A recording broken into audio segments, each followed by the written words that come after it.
welcome into the Steelers Talk live show presented by Prize Picks. I'm your host, Jack Sperry.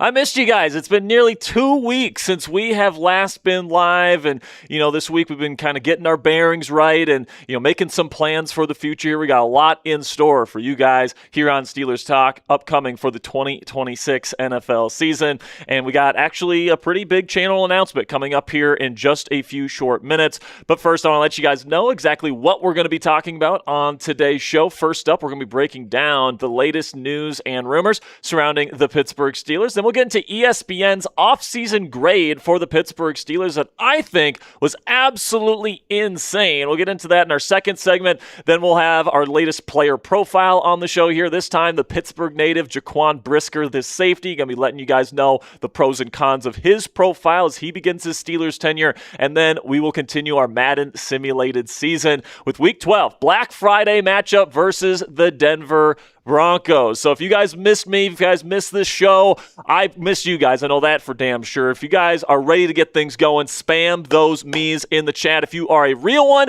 and have already clicked that thumbs up icon for today's stream. We got almost 100 people in this chat room already. We got Fluffy in here. We got User. We got my mom, Patty Gustafson is here. Everyone say hi to my mom. We've got Mike Nintendo Masters in here. Good to see you, my friend. We got Ronnie Davis, Chuck Dugan, Steelers Fan 94. We've got Steel Buckeyes. We've got Christopher Domingo. Czar Craig, as always, is here.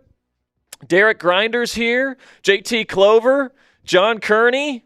Cam Bam. We've got Doug. We've got Sasha. Got Ladome. We've got Steelers Fan 94. Ivan. Doug. Rez. We've got John. Timothy Kroll. We got Glenn James in here. Got Lil Rookie in here as well. Man, we got a good crew of Steelers fans ready to get things going here. And as always, guys, if you have a Steelers question of any variety, feel free to super chat any dollar amount, $2, $5, $10 or more. If you guys put in a $50 donation or more, we will wave around the terrible towels and do some Here We Go Steelers chants as always. But if you have a question, you want to get up on the show, you got a topic that you want me and Ponzi to discuss, I'd be happy to do so. Just make sure you guys get those super chats in. If you don't know how to super chat, you guys click that dollar symbol, or at least it looks like a dollar bill down there in the live chat room, and then you send in any dollar amount along with your question. Be happy to answer any and all questions. And if you guys actually want to get your question at the top of the line here and skip the line of super chat questions, you guys can send in your donation today via Venmo or PayPal, either at Jack-Sperry on Venmo or at Captain Jackrabbit on PayPal. The reason why Venmo and PayPal questions get put at the top of the stack is because we get to keep more of the proceeds of the dollars that are donated. YouTube takes a 30% cut of every single super chat that you guys send in, and then Apple takes another 10%. So if you guys want more of your donation dollars to go to a small business here at Chat Sports as opposed to mega conglomerates like Google and Apple, you guys can send in your donations today to at Jack-Sperry on Venmo or at Captain Jackrabbit on PayPal. Plus, you get your questions answered first. Now, before we get into your questions today, I want to tell you about our presenting sponsor, as always, here on Steelers Talk, which, of course, is Prize Picks, America's #1 sports picks app. The World Cup is starting to wind down, and there's no better place to cash in on the international soccer action than with our friends at Prize Picks. The app is really easy to use. You just pick more than or less than on a few player stat projections and then lock in your lineup. And if soccer really isn't your thing, Prize Picks has a number of other sports to choose from, like baseball, for example, and a ton more to enhance your sports viewing experience this summer. So just as an example here, this is my Week 1 lineup for the Pittsburgh Steelers game versus the Atlanta Falcons for this upcoming football season. I'm taking the more on passing yards for Aaron Rodgers in that game, the more on receiving yards for DK Metcalf, as well as the less on receiving yards for Falcons tight end Kyle Pitts. This particular projection can win you $95 in winnings on just a $20 entry fee on the Prize Picks app when you guys click that power play button, which means you have to get all 3 of the projections correct to walk away a winner. But if you do so, you come away with more winnings. So download the Prize Picks app today and use code HMA when you play your first $5 lineup to receive $50 in lineups. That's code HMA when you play your your first $5 lineup to get an extra $50 in lineups with Prize Picks. Click the link in the comments and description to download the app today. As always, play responsibly, and a big thank you to Prize Picks for sponsoring today's edition of Steelers Talk Live. All right, so a little bit of an announcement for you guys here. We will now be shifting to a 3 live show schedule here on Steelers Talk, at least until the start of the season. And obviously, there will be exceptions to this. For example, when I make my yearly trip to Latrobe, we will not be going live that Wednesday and Friday, but we will be going live all throughout the weeks, Monday, Wednesday, and Friday here to talk Steelers football, get our segments done, do all that stuff. So we're going to be going from that 2 live show schedule that we've been used to an extra live show per week. So that's really exciting. The plan is to go live every single time at 4 p.m. Eastern time. There's going to be some exceptions here and there, but just so you guys know when we plan to go live in the future, Mondays, Wednesdays, Fridays, and starts at 4 p.m. Eastern. Now, with that, let's bring in our producer, Mr. Ponzi. It's great to see you, my friend. It's been nearly 2 weeks since we've last talked some Steelers here. So, how was your 4th of July break, and what is your thoughts on the Pittsburgh Steelers at this stage of the offseason? I just want to give a quick shout out to Ivan Marquez for the $1 super. If you have a question, I'll bring that up for you. But I mean, it was a great 4th of July weekend. Obviously, had to watch the 2 World Cup teams that I was rooting for, Mexico and the United States, both lose. That was really painful, but I had a really nice time with some family. And I'm really to get locked back in on the Steelers team because, man, these figureheads at ESPN, they are completely disrespecting Omar Khan of the Pittsburgh Steelers of what they did in the offseason, man. Yeah, it's just a joke. It is a joke, and I think that the Steelers, it seems like every single year they get counted out, right? It feels like the last several off seasons, ESPN has projected the Steelers to be either 3rd or 4th in the AFC North, and this year is no exception. But listen, man, I'm used to it at this point. Frankly, I'd feel a little bit concerned if they started buying into the Steelers hype because we tend to do better when ESPN doesn't believe in this team. We're going to be talking about their offseason grade for this team in our second segment today, so make sure you guys stick around for that. But now Ivan puts in another one, says, do you think the Pittsburgh Steelers have a chance? So it depends what you're asking, what they have a chance for. I'm guessing you're asking if they have a chance to win the Super Bowl this year, which I do think they do. Now, I will say that there's a lot of question marks surrounding this football team, and you probably have to hit like green lights in every single question mark to really put yourself in position to, contend for a Super Bowl this year. Can the defense go from a good unit to a great unit or an elite one? I think that this unit has to be at least a top 5 defense to put this team in position to win playoff games in January.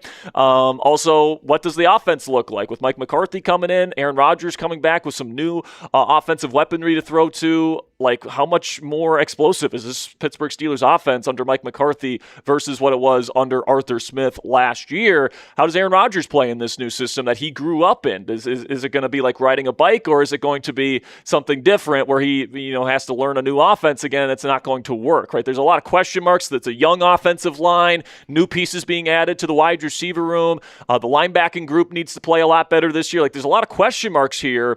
But I will say, Ivan, there's enough talent and enough potential on this team to say, yeah, if everything goes right for this team this year, they have a chance to be a contender by the end of the season. Now, we'll see if they end up hitting those green lights. I think there's a decent chance they could. But yeah, I think right now we're really in a state of unknown, right? We have to get to the season to see if this new coaching staff is worth their salt. We have to see if Aaron Rodgers is going to take that next step up in year 2 here in Pittsburgh with better weaponry, right? There's a lot of question marks that need to be answered, Ivan, but the best way I can answer it is, yes, they have a chance. It's just they got a pretty narrow pathway, and they got to hit green lights all across the way. And I really do think that we have been talking about this for a little bit now of what is the Pittsburgh Steelers defining factor, and a lot of people do claim it's Aaron Rodgers. They're like, oh, Aaron Rodgers has to go back to MVP play from 5 years ago, and that's just not going to be the case. The thing is that the Steelers defense is what's going to be the key for this team to really have that success, because I mean, if Aaron Rodgers can play at an above average level or even an average level with the weapons around him, I think the Steelers offense will do just okay. It's just that defense that, one of the highest paid defenses in the NFL, if not still the highest paid. And it's just, they have to perform unlike previous years because they've just been so bad when it comes down to late in the season. Yeah, and I want to answer this question here from Doug Hoffman Jr., who asked if the Pittsburgh Steelers are going to win the AFC North this year and be the best in the AFC. And the answer to that question, Doug, is the same that I just gave to Ivan. Like, everything's on the table for the Pittsburgh Steelers, right? You can't really know how the season's going to unfold. You don't know what question marks are going to be affirmed versus declined throughout the course of the season. And, we're just going to have to see. I will say, though, Ivan, the potential is there for this team to be the best team in the AFC North for the second straight year in a row. I think that this is the best constructed and most complete Steelers roster that I've had the ability to cover since I took over this channel in 2022. Okay, so I'm excited about this group. I'm excited about the new coaching staff and the new schemes being brought in here because I do think this team has been held back by the schemes on both offense and defense over the last several years, and I'm hoping that Mike McCarthy and Patrick Graham and the new schemes that they implement can get more out of this group. So I am excited to see what they're going to be able to do here, Ivan and Doug, and I think that there's a pretty decent chance that they could be a very good football team this year. All right, so without further ado, let's get into our first segment of today's live show, which is the latest Steelers news and rumors. Don't go anywhere, guys, because we got a bunch of great segments for you guys today. Coming up after this one, we've got ESPN's offseason grades for the Pittsburgh Steelers, Jaquan Brisker's player profile, and then our latest edition of the Steelers Madden simulated season with the Black Friday matchup versus the Denver Broncos. So without further ado here, guys, actually, before we get into that here, $5 here from James S. So I want to get to this Venmo here before we get into the first segment. James, with a $5 Venmo, says, which player is under the most pressure to have a breakout year? It's a great question. I think there's a lot of players that are under pressure to have a breakout year. I think Caleb Johnson has a lot to prove this year. I also think, Peyton Wilson, linebacker, has a lot to prove this year. Jeremy Bernard coming in, being expected to be this team's wide receiver 3, has a lot to prove. Rowan Wilson, if he wants to be a member of this football team in future years, has a lot to prove as well as they move him into the slot. So I think those are some names to kind of throw out there, my friend. But also some of the younger offensive linemen, I would say, really have some pressure on them to perform right away in their careers. Jennings Dunker, Max Ahanicher, hopefully those guys can step up as well. So those are some breakout candidates for you there, James.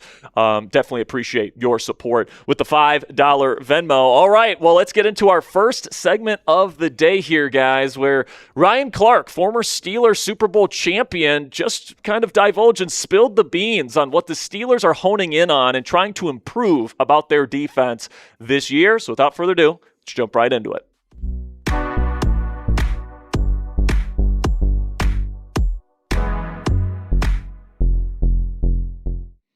ESPN NFL analyst and former Steelers Super Bowl champion Ryan Clark just spilled what Pittsburgh's DB coach says is the key to the Pittsburgh Steelers' defense from going from a good unit in 2025 to an elite unit here in 2026. And that key, according to Joe Whitt Jr., this team's new defensive backs coach, according to Clark, is the second level of the defense, otherwise known as the inside linebackers. This is what Ryan Clark had to say about what Joe Whitt Jr. has had to say about the importance of the linebacking core here in Pittsburgh this year. You have to get better play from the linebacker group. I know Patrick Graham is going to have to figure that out from the defensive coordinator standpoint. Joe Whitt Jr., who's now the he's the assistant coach, and those are the conversations I had with him. I've had conversations with Joe Whitt Jr. about how do you fix the second level of the defense. That is extremely important. Now, listen, man, Pittsburgh's linebacker room definitely has the most question marks out of any defensive grouping that they have on this year's defense this year. And that's a good thing, right? Like, their defensive line stacked with talent. I like their secondary setup this year. Maybe safety, you could add another piece,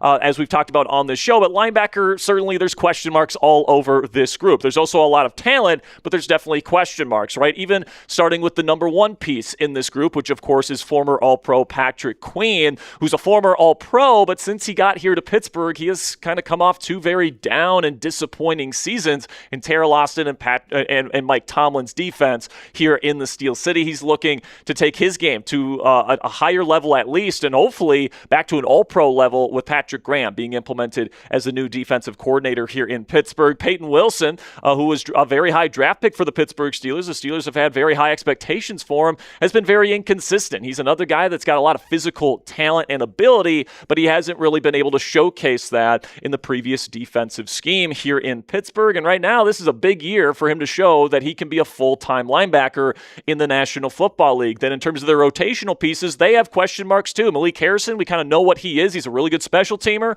He's a really good run defender, but he is awful defending the pass. And then you have Cole Holcomb, who's kind of just fine all around. He's not the best run defender. He's not the best pass coverage player, but he's serviceable in all areas, right? So personally, I am optimistic about this linebacker group, guys.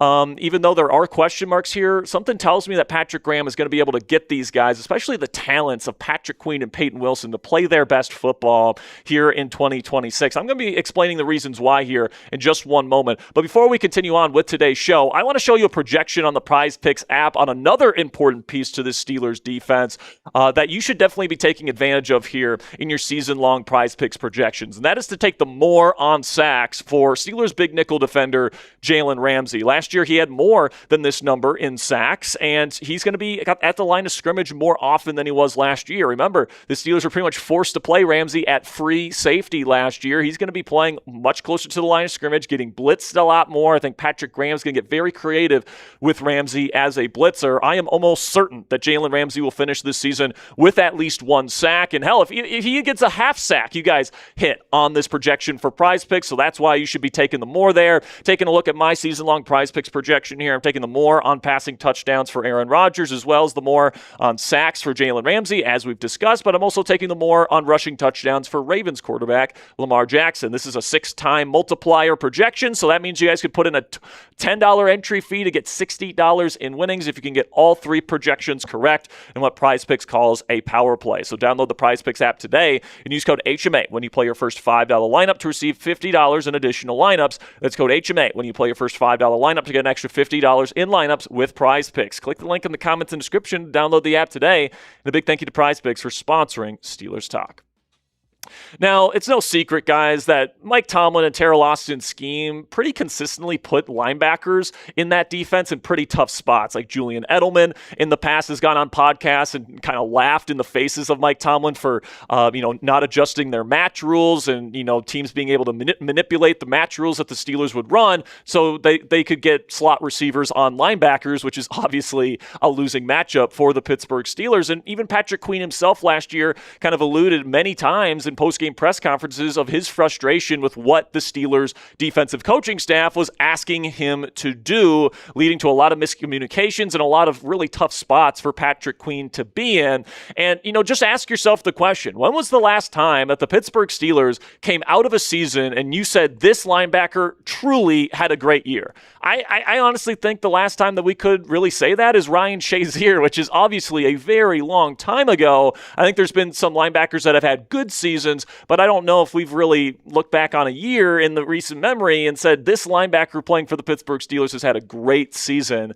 And as juxtaposed next to that, we've seen people in this Steelers organization, linebackers, not play super well here in Pittsburgh, then move on to other places and play much better. Robert Spillane was a backup rotational linebacker here in Pittsburgh. Then he leaves in free agency to go to Las Vegas, and he played much better. He's now considered one of the best starting linebackers in the entire National Football League, and he was on this team for multiple years. The Steelers didn't see that. Then we get Devin Bush, who was atrocious here in Pittsburgh for multiple years as a former first-round pick. He leaves the organization, goes to Cleveland. All of a sudden, he starts playing very well in a system that actually gets the most out of his skill set. And do we really think it's a coincidence, guys, that when the tables are turned and we bring in a good linebacker like Patrick Queen, who just came off an all-pro season in 2023 and signed him to that big contract in 2024, is it a coincidence that he went from all-pro form to mediocre the second he got implemented in this Terrell Austin and Mike Tomlin scheme. For me, I think the scheme had a lot to do with Patrick Queen's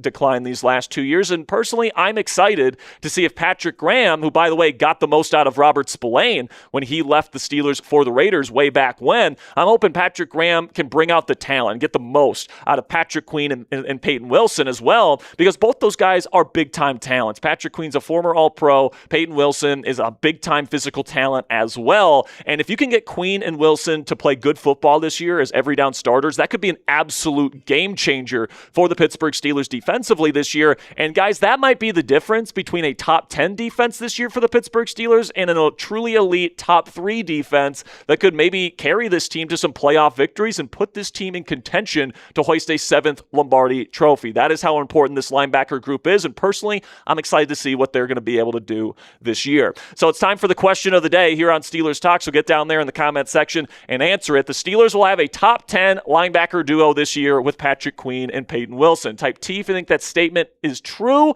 Type F if you think that statement is false. Now shifting our focus to another part of this defense, which is the edge rusher position, outside linebackers this time. And it was announced this week by J.J. Watt, T.J. Watt's brother, that T.J., Nick Herbig, and Jack Sawyer are training together at the Watt facility there in Wisconsin. And let's face it, guys, Alex Highsmith is likely out after this year. He's going to be going into his age 30 season next offseason, and he's going to be going into a contract year, which means he probably wants a massive contract extension, especially if he comes off another strong season like he had last year. So it's kind of the perfect time to swap him out for maybe a second-round draft pick next spring. And then the future at the outside linebacker position would look like this: T.J. Watt, Nick Herbig, and Jack Sawyer. Obviously, if Highsmith gets traded, I do think they will add another outside linebacker to this group, whether it be a veteran free agent or via the draft like they did with Sawyer a couple of years ago. But I like this setup for the future at this position for the Pittsburgh Steelers. And specifically, I'm really excited to see what Jack Sawyer is going to be able to do going into his second year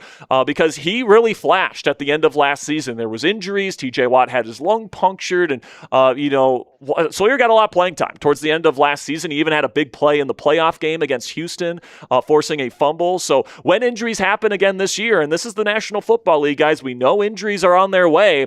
Jack Sawyer's going to have to step up to the plate again, and I think that he will. I think that he has a heart of a champion. Obviously, he showed that at Ohio State a couple years ago, and I don't think he's the most physically imposing player in the world, but I think he's got great instincts out there, and he's got a nose for the football, which I think can't be taught, and I think Jack Sawyer's just a very natural football player, could be a mainstay as the number 3 edge rusher here in Pittsburgh for a while. So show some love for me down there in the comments down there. If you believe in Jack Sawyer, make sure you click that thumbs up icon and like today's video. Now we can shift our focus to TJ Watt here, where ESPN has ranked Watt as the 7th best edge rusher in the NFL heading into the 2026 season in their annual top 10 edge rushers list. Now I want you guys to keep in mind that ESPN and Jeremy Fowler, who wrote this article, claims that this list is based on the votes of NFL executives, coaches, and scouts. So this is not coming from an NFL analyst per se. It's coming from people within the league. And the people in the league, coaches, execs, and scouts, rank TJ Watt 7th this year when he was ranked as the number 2 edge rusher in the game the previous 2 seasons. So this is a step down for Watt. But honestly, I was a little bit surprised that Watt made this year's top 10 just because, he did have a down year last year. Just 7 sacks is very low compared to his career standard. And it's also worth noting here that Alex Highsmith and Nick Herbig also got votes for this list. So obviously, the Pittsburgh Steelers' edge rusher trio is held in very high regard. The Steelers are the only team that had 3 players on their team on this list, or at least get votes for this particular list. And this is what Jeremy Fowler had to say in his article about Watt ranking 7th in his rankings this year. This is a sizable fall for TJ Watt, a 3-time sack king who logged back-to-back number 2 rankings over the past 2 years. Watt missed 3 late-season games in 2025 with a partially collapsed lung due to an accident during a routine dry needling incident at the team facility. But his pass rush win rate in 14 games was 11.7%, the lowest among this year's top 10 pass rushers. But Watt's career is Canton-worthy. He's one of the 5 NFL players to record 115 sacks in their first 9 seasons, and defensive coordinator Patrick Graham's scheme change will move Watt around around the formation more often, which could utilize his instincts. And I certainly hope for all of our sakes that that is exactly what ends up happening for TJ Watt in this new scheme from defensive coordinator Patrick Graham. And honestly, ESPN, I think, was quite merciful to Watt here. They could have made a statistical argument for Watt to not be in the top 10 of this year's list, but I think that they're kind of giving Watt the benefit of the doubt here, because you take a look here at the pressure numbers from last season, the pressure and quick pressure numbers for the Pittsburgh Steelers. Watt was third among the rest of his teammates. I mean, Nick Herbig and Alex Highsmith outperformed him in both pressure rate and quick pressure rate. Now, I know what you're saying at home, but Jack TJ Watt got all the double teams, all this different stuff, and that is true, right? So that is a good piece of evidence there and a good piece of context to add to this list. But TJ Watt is getting paid $40 million a season, quarterback level money, to get those double teams and still be the team's most productive pass rusher, which he simply was not during the 2025 NFL season. Now, I'm hopeful that Patrick Graham can help breathe new life into TJ Watt's career, because as Fowler points out, he's going to be moving around more often. I think that there's going to be more creative ways that they utilize his skill set with stunts and loops, and I think that with the blitz threats of Patrick Queen and Peyton Wilson, not to mention Jalen Ramsey and the safeties, all those guys can blitz at a high level. There's going to be a lot of confusion for opposing quarterbacks. I think it's going to lead to a lot more one-on-one opportunities for Watt. And if you look at the numbers when Watt got one-on-one opportunities last year, he is still dominating those situations at a very high clip. So I think that Watt will have a bounce-back season this year. He'll probably be in the mid-teens in terms of sack production. I expect him to once again be towards the top of the league in forced fumble production, which is really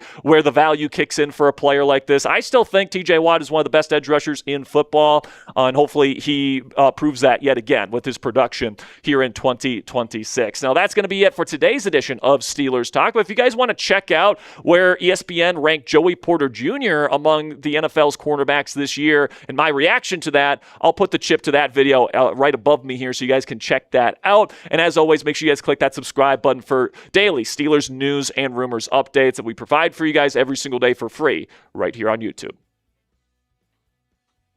All right, first segment is in the books here, guys. Coming up next, speaking of ESPN, we're going to be breaking down their off-season grades for the Pittsburgh Steelers. Their pick for biggest move, the move that they like, the move that they disliked. And Ponzi, their pick for the move that they disliked is batshit crazy as far as I'm concerned. And then we'll break down their overall grade, which I think is just disrespectful. Then we'll get into Jaquan Brisker's player profile, the things I like about his profile, the things that maybe concern me a little bit, and talk about why I overall like the signing for the Pittsburgh Steelers. Then, of course, we'll get into our latest Madden simulation. Now, again, guys, just another reminder, if you guys want to get on the show, if you have a question, if you have a comment, if you want to talk about something, or if you disagree with something that I mentioned in one of our segments today, feel free to super chat any dollar amount. We'd love to get you up on screen, talk some Steelers football. So if something comes up, you want to help, you want to donate to the show and help us out, we would greatly appreciate it. I'm going to check for Venmos here. Nope, we're good on Venmos. As always, guys, you can also Venmo. You can find me at Jack-Sperry on Venmo or at Captain Jackrabbit on PayPal. And more of that money actually goes towards us, guys. And, YouTube and Apple take a big portion of Super Chats. So if you guys want to send in your donations via Venmo or PayPal, I would greatly appreciate it.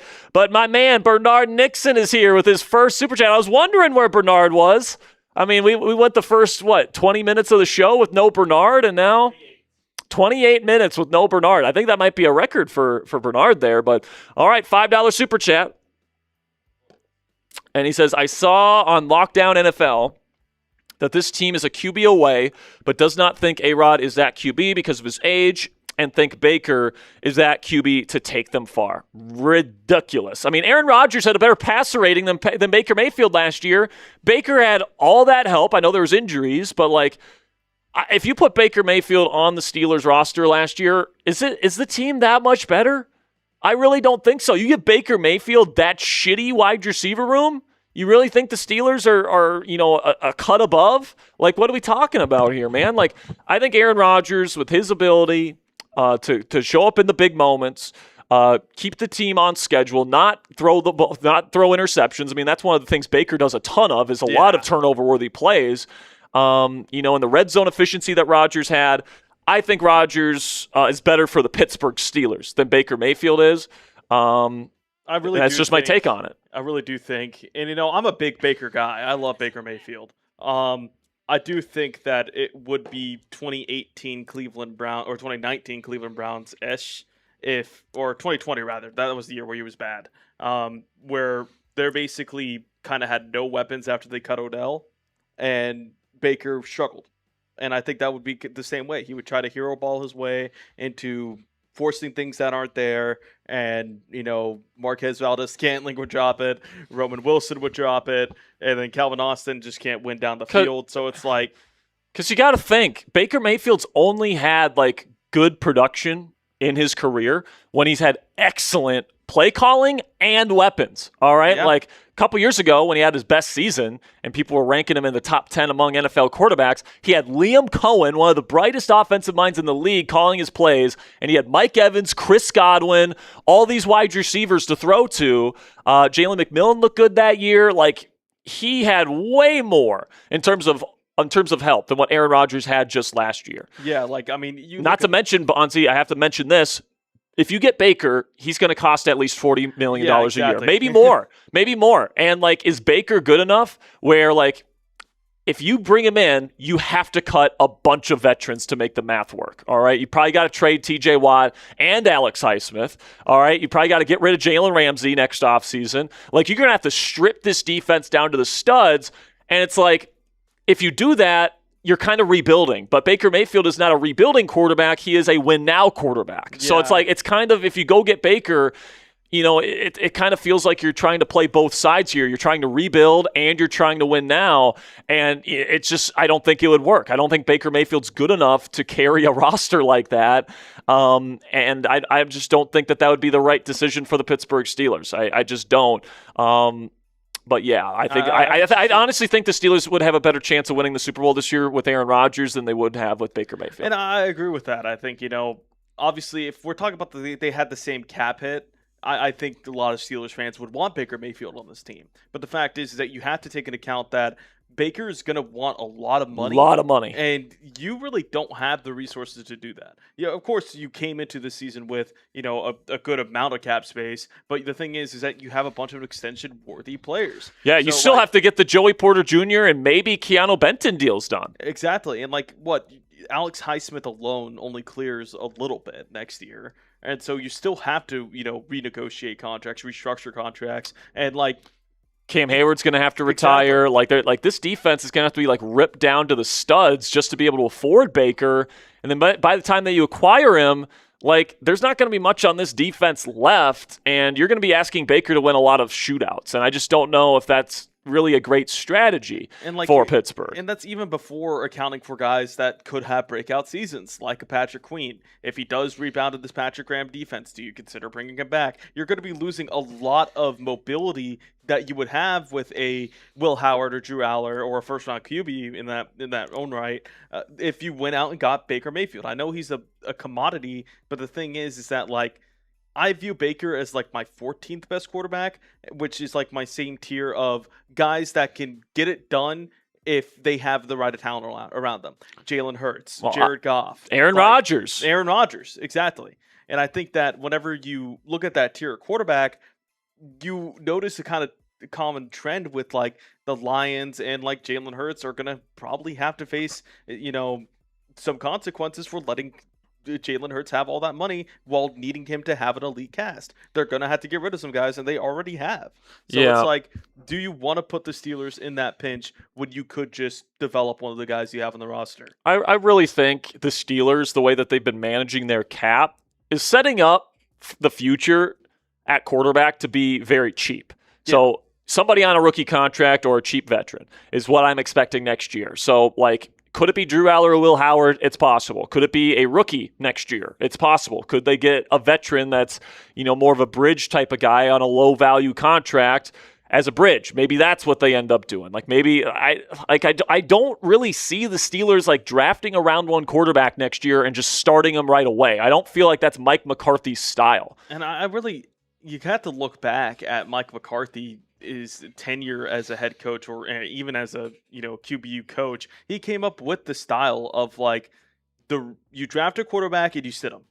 That was the philosophy that Mike McCarthy even had. Even when you talk about when he was the offensive coordinator of the 49ers, Alex Smith didn't start until a little bit. Like, he only started because everyone wanted to keep their jobs because they were having a terrible season.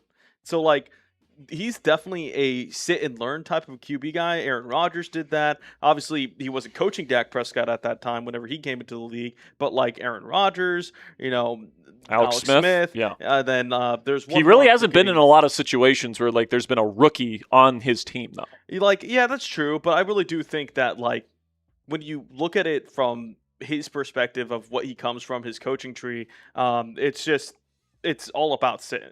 And, like, I think, and I think that's the right approach. Like, the thing about college football, man, is playing quarterback in college is completely different. It's like a completely different sport than playing it at the pro level because it's so RPO and screen based. There's way more spacing to the field side in college football. It's just way different in the NFL than it is in college. And I don't care how good of a college season somebody has. You come in here and you get asked to play a lot of under center and play a pro style system on day one and start. That's good. I mean, I don't know if there's very many quarterback prospects that are capable of doing that. Like, you have to be a pretty special guy to even think about doing that. And those guys get taken in the top 3, where the Steelers pretty much have no chance of drafting. Unless they get, like, trade up some miracle package with Mike Tomlin or something like that. Yeah. So I honestly think, like, bringing in a bridge quarterback and starting them week 1 next year is more likely than them drafting a round 1 quarterback and just saying, fuck it, we're going to start the rookie week 1. I just don't see Mike McCarthy taking that path. That doesn't mean they won't draft a quarterback in round 1 next year if Drew Aller and Will Howard don't show much behind the scenes this year, but I've been saying this for weeks, guys. I think the Steelers are setting it up for either Drew Aller or Will Howard to be this team's starting quarterback next year, and I think that's what's going to happen as long as those guys look good behind the scenes. And I really do think that a lot of people, one of our commenters just said, what about Will, or what is the problem with Will Howard? I don't think the Steelers have a problem with Will Howard or Drew Aller as long as they show enough. Like, I think, if Aaron Rodgers gets hurt this season and Will Howard comes in, or even if they are later in the season and Drew Aller comes in and they impress right away, I think that's a good sign for the Pittsburgh Steelers' future. And I think that's probably, honestly, the best route I would take with next year's draft class. I think it's going to be a very highly talented, position group in terms of wide receivers, in terms of defense. Like, there are some impact players that the Steelers could really use instead of spending it on a quarterback. I understand that people are going to be talking about the QB class like it's, the holy grail, but, like, look at this year's draft class. We were convinced that we were going to have a generational draft class, and didn't pan out.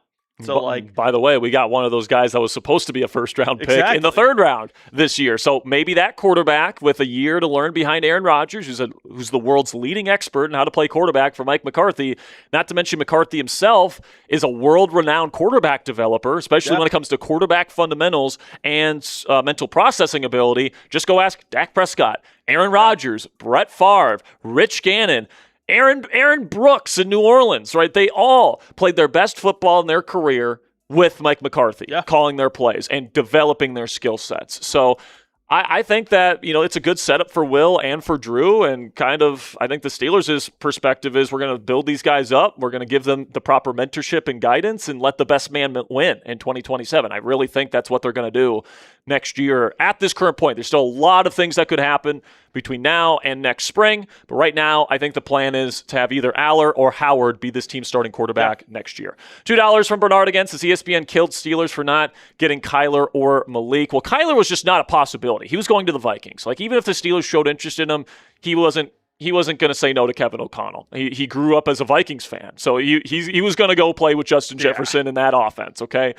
Malik is one of those where, like, I can get it. All right. If you were of the opinion that Aaron Rodgers is washed and he's got no chance of playing at a high level at this age, I get it. I think Malik Willis is a higher ceiling, lower floor type of guy. He was more of a risk, but he was a high value risk there because if he played the way that he played in that Baltimore Ravens game before he ended up getting injured last year, if he plays that way for the course of an entire 17-game schedule with the kind of roster that the Steelers were able to assemble this year, that's a Super Bowl team, right? Like that ability to run with the football, make plays out of structure, make throws down the field, perfectly in stride to downfield threats like DK Metcalf. Absolutely. I mean, I get the high upside kind of idea surrounding Malik Willis and using pretty much the same money. Malik and Aaron got pretty much the same money this year. But I also think, Malik, maybe not exactly the type of quarterback Mike McCarthy usually likes. McCarthy likes guys that are really good mental processors, and that's not Malik's strength.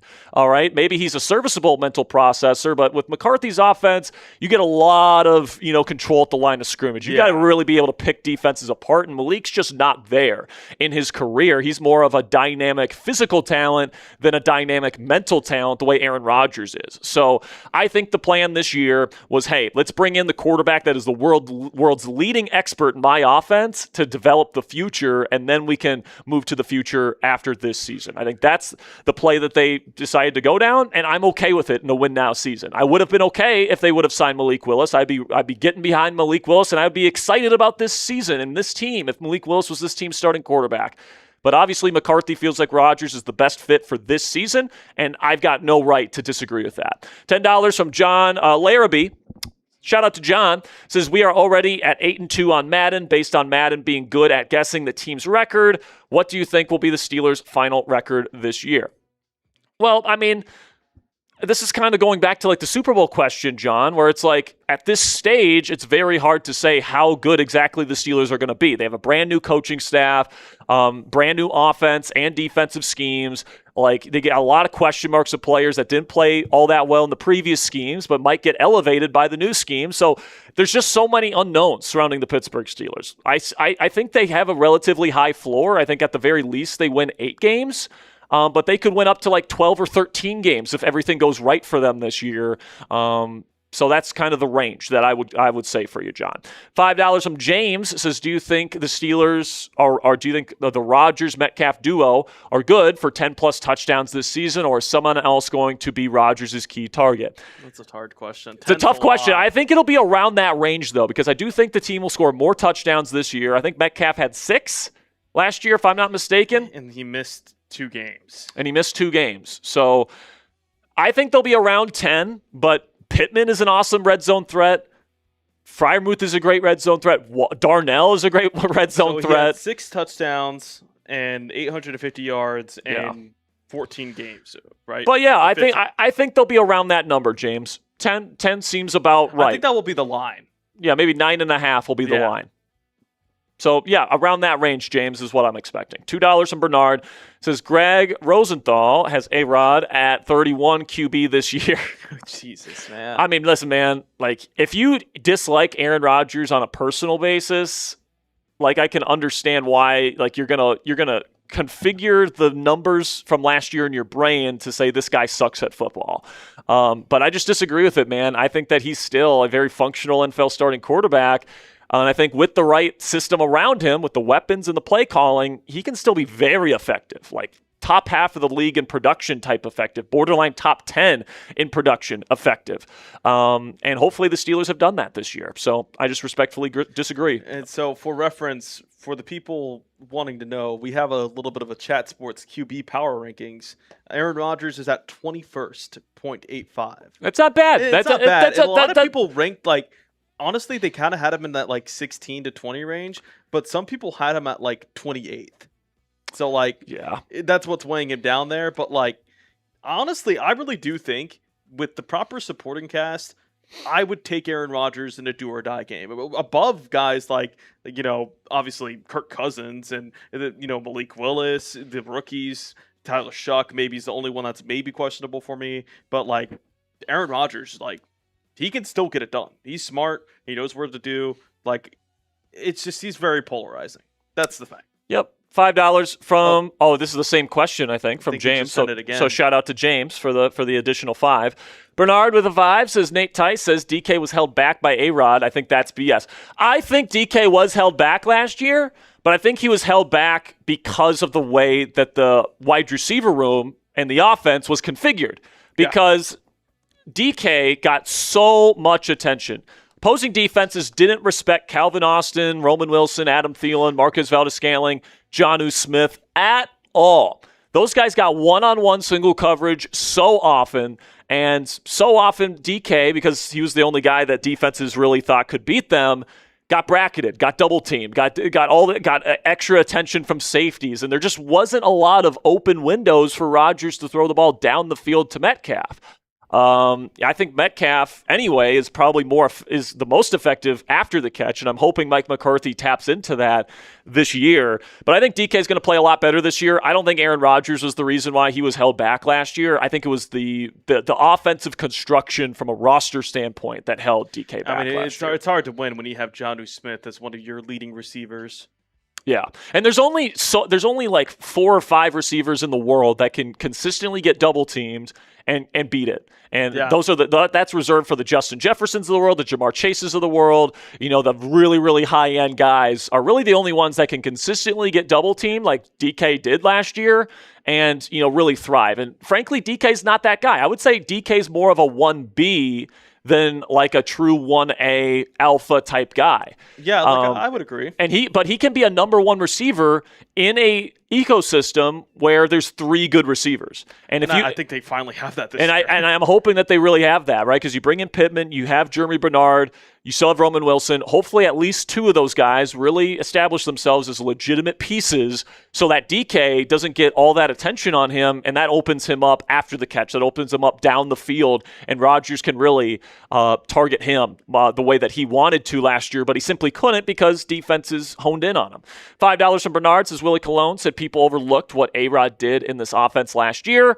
I agree. I completely agree with this. I mean, there's just not a whole lot of quarterbacks that you could have put in this offense with the receiving weapons that they had, and they have like an explosive downfield passing game. Like, there's just not many of them. Like, maybe the superstars of the league, the tier 1 and maybe tier 2 guys, maybe could have done it. All right, but I would say a large majority of the NFL starters, if they would have been placed in Pittsburgh last year, they would not have performed that much better than Aaron Rodgers. And this offense in the passing offense would have definitely been limited. All right, that's just the way I feel about it. And I'm hoping that Rodgers is still one of those guys that kind of like tier 3 of NFL starter, where it's like if you put the right system around him, the right players around him, he can still play at a high level. I'm hoping Aaron Rodgers is still that guy, and hopefully the Steelers have that system in place to be able to get that out of him. Another one here from Bernard says, why do people say Aaron Rodgers doesn't want to get hit? It's just getting old at this point. Well, they're saying it because he gets rid of the ball very quickly, right? That's the reason. But the thing is, Tom Brady got rid of the ball very quickly. Peyton Manning was the king of getting the ball out fast, right? I think we said it on the show earlier this week, Ponzi. During that 2013 season with the Broncos, Peyton Manning broke every quarterback record in the book. His average time to throw that year was 2.33 seconds. That is insane. That is way lower than what Aaron Rodgers had last year, and Rodgers was the lowest in the league last season. So, I don't want to hear that throwing the ball quickly is an issue, because it's not. It is an issue if you're pairing that short time to throw with no downfield passing game, which is what we saw from Pittsburgh last year, right? Just 5.9 average depth to target for Aaron, whereas Peyton that season was up to 8.2, which, by the way, isn't that much more, okay? That's 35th in the league in 2013. That just goes to show you how low Aaron Rodgers' average depth of target was last year, and you guys see how it affected their yards per attempt efficiency, right? Peyton Manning's was insane, 8.3. It's actually crazy that his yards per attempt was higher than his average depth of target. That is an insane number from Peyton Manning. But guess what? Peyton Manning couldn't move around. Peyton Manning got rid of the ball quickly. Did he just not want to get hit? No, it's because he realized that he's not a mobile quarterback that can move around and do all this crazy stuff out of structure. He understood that with his current skill set, and this was really the way it was for Manning his entire career. It was the way for Breeze his entire career. It was this way for Brady his entire career. Those guys could never move around. Those guys always got the ball out quickly. All right? So, this isn't an issue of Aaron Rodgers gets the ball out fast, right? It's an issue of he gets the ball out fast, but he's not throwing the ball down the field. But as we've discussed, that's not really Rodgers' fault. There was nobody getting open down the field for the Steelers last year. So it's hard for me to put the blame on Aaron Rodgers for that. And hopefully this year we actually have enough weapons to threaten the second and third levels of the defense. And I really do think that there's a misconception, too, between average time to throw equals not wanting to get hit, as we talked about. But, average time to throw also means that you just process a defense at a good level as well. Like when you're at the crop of the crop, you should be getting the ball out quickly. Like you said, Brady, Breeze, and even Manning guys and like it's just Stafford got the ball out fast last year. Not as fast as Rodgers, but if you can't move around and you can't extend plays because you're just not mobile enough, you have to be an elite in structure playmaker. And it's hard to be elite in structure when you don't have players that can get open for you within structure. And I really do it's not that hard to think about, guys. I do think that Rodgers' time to throw too always got held back, in my opinion, just because of the quick dump offs and designed plays like that. Because that's how the Steelers knew they had to win. Mm-hmm. They had to get their playmakers out in space, and so Rodgers was literally taking the snap and throwing it because that's how they had to win games. And guess what? It worked. What were the biggest plays of the season in terms of passing? A lot of them came from Jalen Warren or Kenneth Gainwell or DK Metcalf, quick designed plays to them. Or like a check flat to Darnell Washington, and he just runs over 5 people. And it's I don't understand why people will take, because there's a difference between looking at analytics and being like, okay, I'm just watching them, so this equals that he's bad, like the Ben Solaks of the world, where he can oh, well, Rodgers is bad because this stat proves it that. And there's actually a difference between knowing what the analytic is for. Okay, this quarterback had a short time to throw. Why is that? Oh, well, look at the Steelers. They were a quick passing team that didn't really throw and threaten down the field because they didn't have those guys. That's understandable. Yeah, I really appreciate the Warren Sharps and the Benjamin Solaks and the Mina Kimeses of the world. They know their stuff in terms of what the analytics say and all that. And we use analytics on this show. It's an important tool. But you have to be able, as a football mind, take the analytics and the numbers within the context of the systems that are in place for that team. And the system in place for Pittsburgh last year was not conducive for a non-mobile quarterback to hold the ball forever and chuck the ball down the field. By the way, you want to know a quarterback that chucked the ball down the field all the time and took a bunch of sacks and held the ball forever? That's Russell fucking Wilson, right? And I'm pretty sure we would take Aaron Rodgers over Russell Wilson any day of the week. It's just neither of them had good receiving weapons, and we haven't had those in Pittsburgh in a long time. So it's hard to have a really good explosive passing offense. I don't care who the quarterback is if you don't have good receiving weapons. And the Steelers maybe had the worst wide receiver room in the league last year. So hopefully they fix that issue. I think there's a decent chance they have. And now Mike McCarthy being brought in, hopefully bringing a better offensive scheme.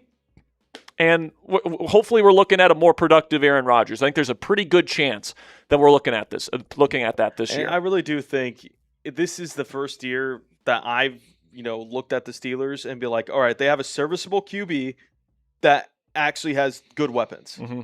So it's the last year they really had good weapons. It would be Deontay Johnson and George Pickens, but they had Kenny Pickett at quarterback and Mason Rudolph.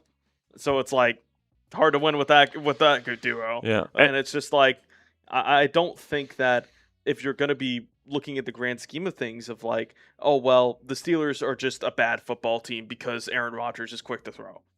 Okay, you're just looking at the surface level. There's nothing, you're adding to the conversation about that. Yeah. You're not saying, oh, well, I just think Aaron Rodgers is going to be held back because he's not going to be able to he hasn't shown that he can throw the ball down the field effectively. Yeah. And that's fine. That's fair. That's a fair assessment.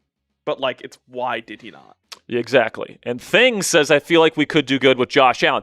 I agree. This is why I said if you have a tier 1 superstar or maybe even a tier 2 true star quarterback, if you have a guy that can make plays out of structure and win with his legs and do those sorts of things, you can get away with having a lesser wide receiver room. But if you have a non-mobile quarterback, right? If you have a non-mobile guy that's not going to be making plays out of structure for you with his legs, you have to have receiving weapons that can get open for him, period, for him to have success. If you give Peyton Manning, even in his prime, a terrible wide receiver room that can't get open versus man coverage, he's not going to be very productive. He's just not, because he completely relies on his receivers getting open early in the progression, just the way Aaron Rodgers is.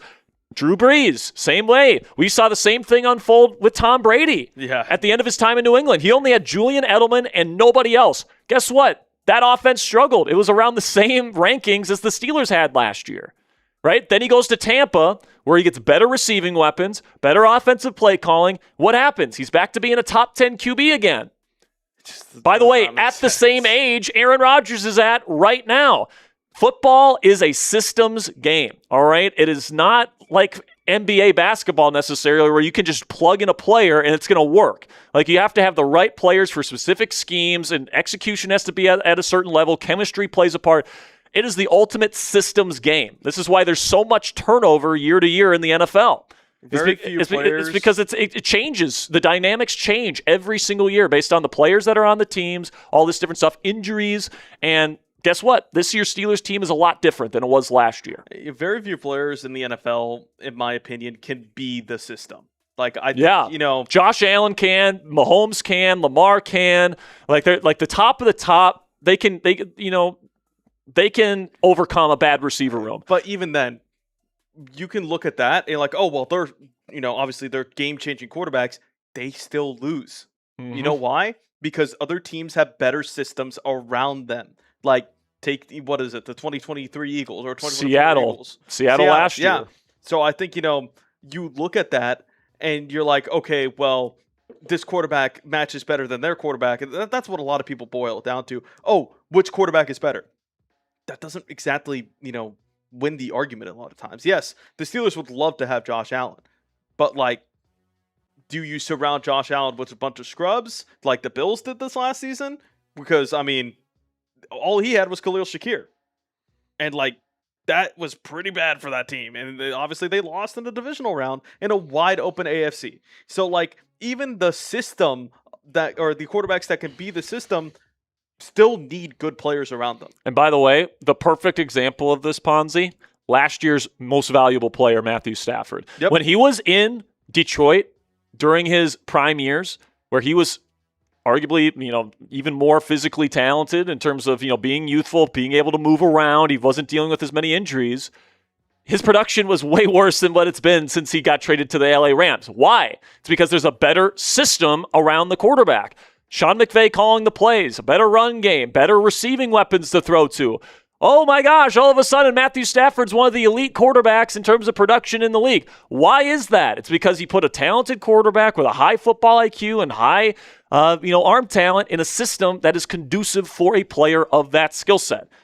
Like, listen, man, I'm not saying Aaron Rodgers would have won MVP last year if he was in LA with the Rams instead of Stafford, but if he was the quarterback of the Rams last year instead of Stafford, I still think they win a similar amount of games. I think Rodgers is considered a top 10 quarterback in the game right now, and he would have been a top 10 producer at the position because that offense is perfect for his skill set, right? Yep. And it just wasn't the case last year in Pittsburgh. You need to have good weapons and good play calling if you have a quarterback that cannot create out of structure. That is the way things work. And the Steelers didn't have that last year. So I don't know why people were expecting Aaron Rodgers to carry the offense that wasn't a good offense around him.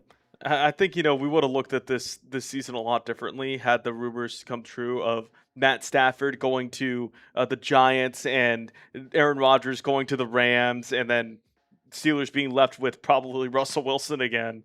Like, I think that we'd be talking about Stafford being kind of in the same tier as Rodgers, the way we view him. In that terrible New York system. I think Stafford would have played better than Rodgers did last year. I do think Stafford's better than Rodgers in a vacuum. Well, but like if he was in New York. But like if Matthew Stafford was the Steelers starting quarterback last year with the system that we had in place, with no receiving weapons, all right? And remember, Stafford can't move. He only had one rushing yard last year. What does the offense look like? I don't think it looks that different from what we got from Aaron Rodgers last year. Whereas, again, if you flip the other coin, if Rodgers goes to LA last season, I don't think he wins MVP like Stafford did. Like I said, I think Stafford's better. But I think he would have been a top 10 producer at the position. I think he would have played a lot better playing with his buddy Davante Adams again, only this time not playing with the Jets, who had a terrible O-line, no run game, a coaching staff that was self-destructing and no defense, right? Like, I just think that, this is a systems game, and I think the system around Rodgers this year is a lot better. So that's my hope for why he will play better this year. $5 from Bernard Nixon says Steve Palazzolo said Aaron Rodgers has not been a winner in his career and doesn't see him among the greatest of all time. That is nuts. Yeah, I agree. I think, I respect Steve a lot. I met him at the Super Bowl a couple years ago. But yeah, I'd have to disagree with that one, man. Aaron Rodgers is kind of a one of one in terms of quarterback talents in the league history. $5 super chat from Bernard Nixon says, do you think media has the right to doubt A-Rod this year because of his age? Absolutely. Everyone has the right to their opinion. Like, I've never sat up here and said people can't say their opinion or shouldn't say their opinion. Absolutely. Go ahead. Say your opinion. I have the right to tell them that they're wrong or that I think that they're wrong, and I think they will be wrong, and I'm excited to see what Aaron Rodgers is going to be able to do this year. And maybe I am wrong. I'm somebody that acknowledges I might be wrong. Like, maybe Aaron Rodgers really won't throw the ball down the field with better weapons and better play calling. Maybe he is just stuck in his ways and he's never going to change. But I think the available evidence to us suggests that things will be different this year in terms of throwing the ball down the field, and I think it'll be to the benefit of the Pittsburgh Steelers offense. Guess we'll see if I'm right or if I'm wrong. But I guess we'll see. All right, let's get into our second segment of the day here, guys. ESPN has revealed their offseason grades for the Pittsburgh Steelers. Let's talk about them right now.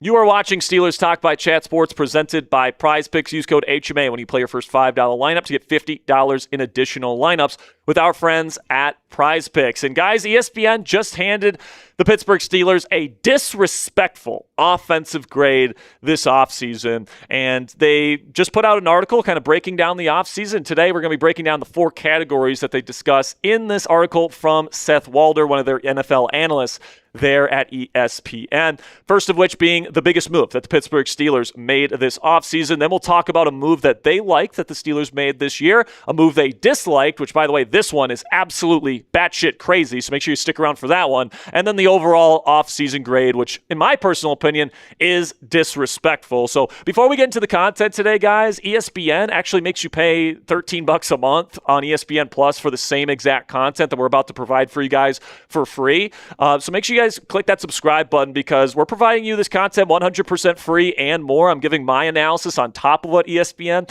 has to say. So if you guys don't want to get behind the ESPN Plus paywall to get premium Steelers content, make sure you guys click that subscribe button because we're here every single day providing you guys the very best Steelers content here on YouTube 100% free. So ESPN's pick for the biggest move that the Pittsburgh Steelers made this offseason, no surprise, is the re-signing of quarterback Aaron Rodgers. But Walder is not too happy that the Steelers made this decision. This is what he had to say about the Steelers bringing back A-Rod. The reason the Steelers are a long shot to contend for the AFC crown in 2026 is their quarterback. They chose to re-sign Rodgers on a one-year, $22.5 million deal. He is one of the all-time greats, but the last time he was even above average as an NFL starting quarterback was 5 years ago. The chances that he comes close to his previous level of greatness are very slim. Well, first of all, I would say that Rodgers doesn't necessarily have to play at the previous level of greatness, which was like the greatest quarterback of all time, to be a functional and good starting quarterback for this team. He just needs to play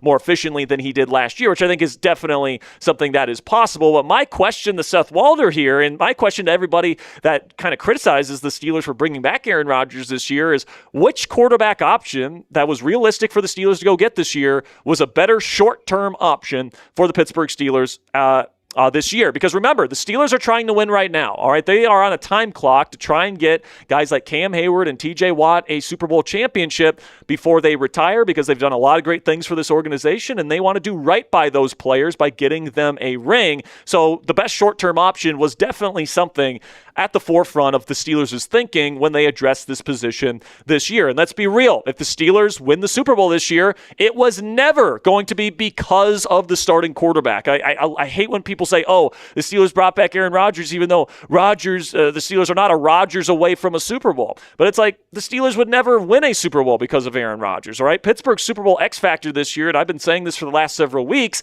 is their defense, just like it was for the Seattle Seahawks last year and the Philadelphia Eagles the year before that, all right? If you compare a good, functional NFL offense with an elite defense, we've seen over the last 2 years that that is a formula that can get you a Lombardi trophy. So if the Steelers are still trying to pursue a Super Bowl championship for Cam Hayward and TJ Watt, which they are, and there was no big-time quarterback options available via free agency or trade, it only makes sense to go out and get that game manager that can get this team to a functional level. And in this team's opinion, Aaron Rodgers gives him the best chance of doing that. And although Rodgers isn't what he once was, and no one's claiming that he is, he still brings legitimate strengths to the table and can be a functional game manager for the Pittsburgh Steelers and limit negative plays, limit turnovers, get the ball where it needs to go, be efficient in the red zone, do all those things and get the team into the right play. He can be one of the ultimate game managers, and hopefully if this defense here in Pittsburgh, which is super talented, can take the next step under new defensive coordinator Patrick Graham,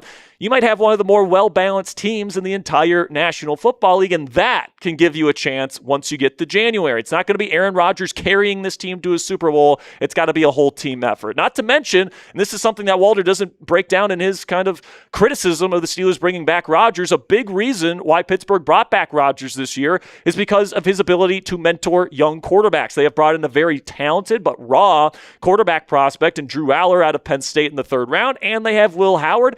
Both those guys can benefit from Aaron Rodgers, who is probably the world's leading expert on how to play quarterback for the Mike McCarthy offense. So those guys can learn a lot from him, and I think the plan right now is to have either Drew Aller or Will Howard be the starting quarterback for this team in 2027, but we'll see if that ends up being the case. So let's say you guys, let me know down there in the comments section, was bringing back Aaron Rodgers the right decision? Simply give me a yes or a no down there in the comments section. But before we get into the rest of today's show, you could go watch Aaron Rodgers play football this year while you still can with our friends at SeatGeek this season. Use code CHAT10 to get 10% off your next set of tickets. And guys, when you go to the SeatGeek app and you go to their Pittsburgh Steelers section, you guys can see here that they have every single game lined up for you. And once you click into a game that you want to go see, you get the stadium view here.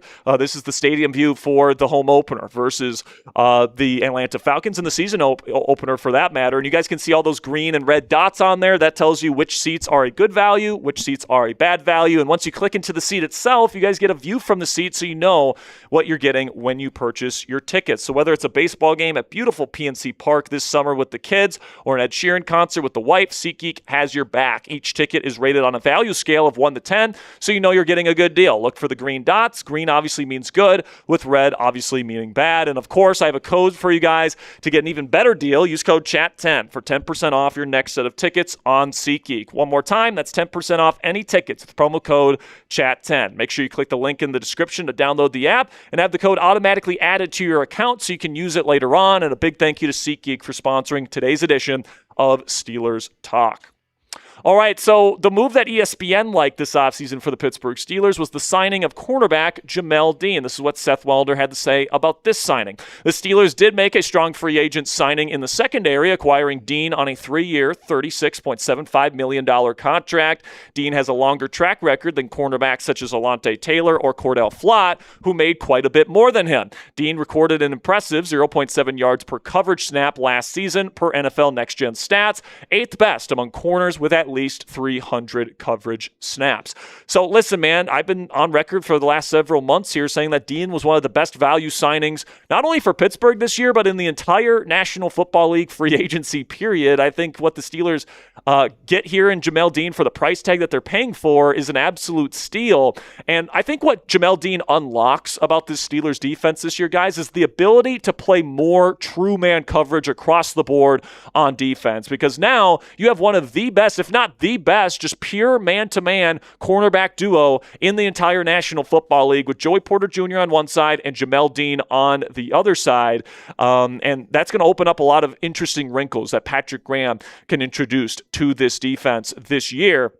Now, it's time to reveal what Seth Walder's pick for the move that he disliked was, and I think this is batshit crazy. He says trading for Michael Pittman Jr. was the move that he disliked for the Pittsburgh Steelers this year. This was his reasoning. The Pittman trade was a mistake, though.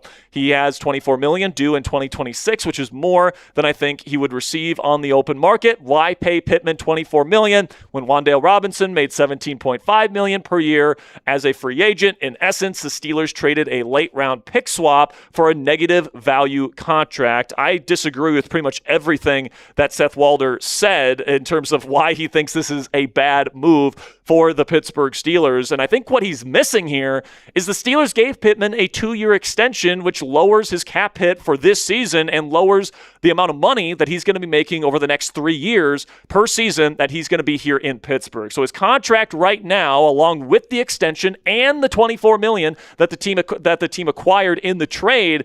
It comes down to a 3-year contract worth $59 million per season, which means he's making less than $20 million a year during his time here in Pittsburgh over the next 3 years. Not to mention there's not a ton of guarantees in that. So if the Steelers feel like they need to let him go next offseason or the offseason after that, they are free to do so. And for context here, that $19.6 million per season that MPJ is making here in Pittsburgh is just inside the top 25 among NFL wide receivers. This is not a poor value contract. Michael Pittman Jr. is absolutely still a legitimate number 2 wide receiver in this league. Paying him around $20 million per season is around the going rate for a number 2 wide receiver. So I don't know what Seth Walder is crying about when it comes to this particular trade, especially because the Steelers got him for pretty much nothing as a late round pick swap. So for a legitimate wide receiver too, that complements DK Metcalf's skill set. He's got excellent hands. He's going to be an awesome red zone threat for Aaron Rodgers.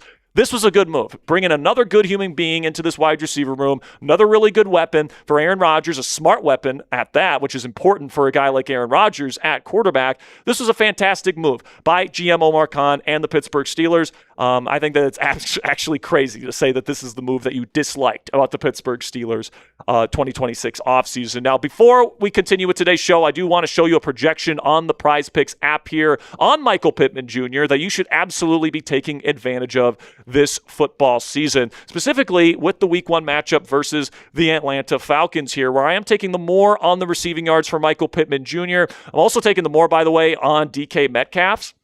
Because I think that Aaron Rodgers is going to be airing it out a little bit in this game. And I think that with Michael Pittman Jr. Going into this new offense, I think that he's going to have a good first game with the Pittsburgh Steelers. Rodgers was going to want to get him the football.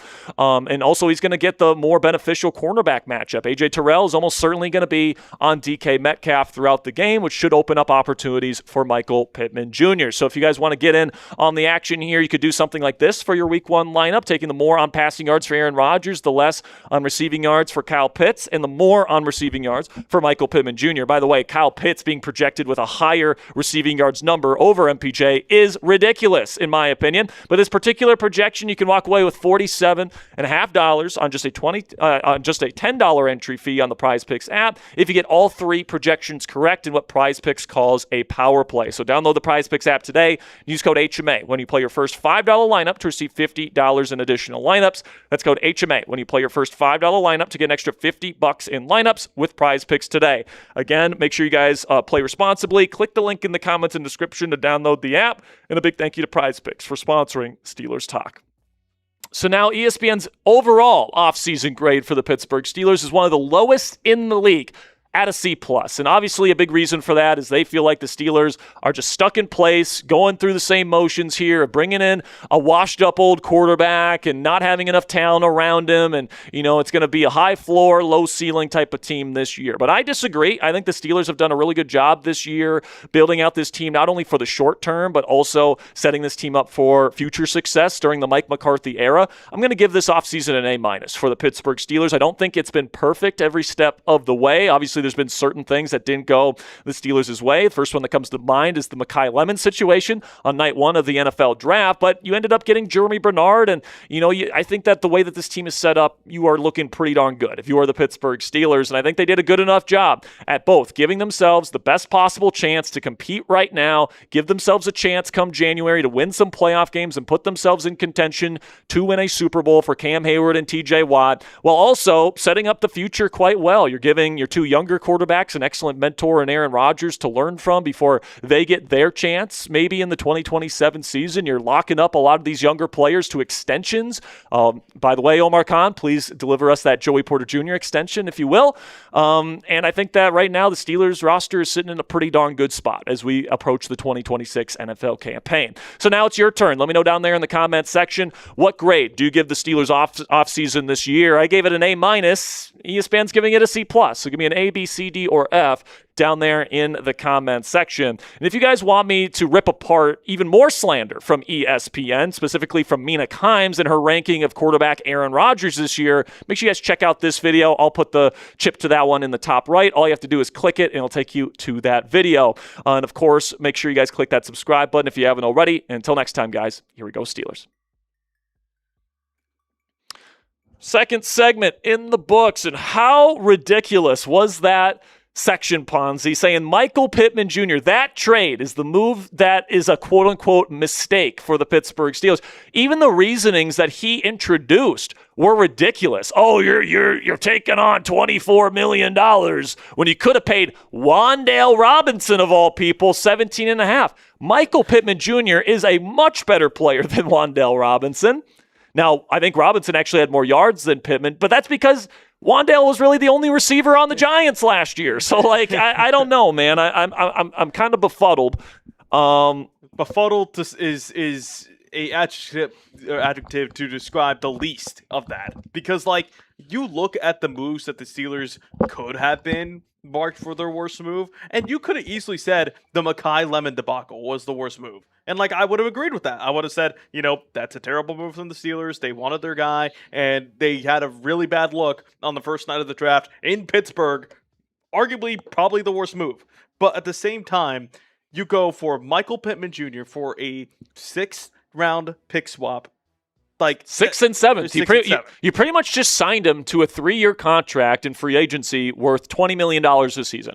I feel like if that would have happened, if the Colts would have released him and the Steelers would have signed Michael Pittman Jr. to a 3-year, $20 million per season contract, something tells me Seth Walder would be like, oh, I like this signing. Guess what? That's exactly what they did, except they just swapped 6th and 7th round picks with the Colts, and that doesn't really matter. And like it really does scream. And this is what I was kind of talking about earlier, about like the analytics side of things. And this is something I see in baseball a lot, of like negative contracts, underwater contracts. To call Michael Pittman Jr. an underwater contract he had above average production for a wide receiver 2 with terrible QB play. Like, Daniel Jones was injured for the last, 6 weeks of the season, 7 weeks of the season, and his numbers dropped because he had Riley Leonard and Phillip Rivers as his QB. He was on pace for 1,000 before that. Mm-hmm. And it's like, I just cannot get behind the move of Michael Pittman Jr. as a negative value contract. Yeah, I completely agree. I think that this was a good offseason for the Pittsburgh Steelers.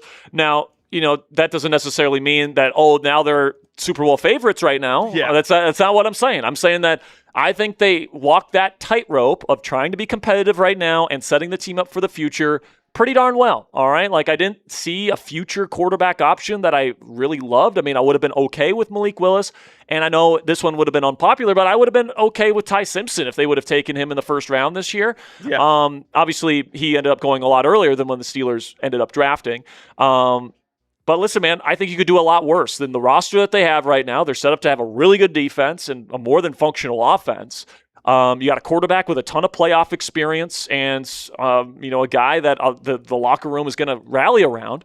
Frankly, I think that the locker room can rally around Rodgers and Cam Hayward. Yeah. Like, both these guys might be in the final year of their careers. You better believe every man in that Steelers locker room is going to be playing their heart out, not even necessarily for Mike McCarthy and Patrick Graham and Brian Angelico and this coaching staff. They're going to be playing for each other, and specifically their leaders. Cam Hayward, Aaron Rodgers. They're going to try and do whatever they can to get these guys a Super Bowl this season, and I think that's going to add another level of desperation to this Steelers team that will be actually a positive push forward for this group as they prepare for this season. There's one thing, too, where I think it's kind of a hidden motivation that I think a lot of people aren't talking about. The fact is that Mike Tomlin got fed up with it, and he left. If you think that this Steelers team is not frustrated with themselves for basically saying, we underperformed and we did not do enough for Mike Tomlin, the greatest motivator, to decide staying with us for another season because we're just so bad in the playoffs, I don't know what to tell you. Like, that is a great motivation tactic in its own right. The fact is that they haven't been good enough, and it quite literally led to their coach resigning.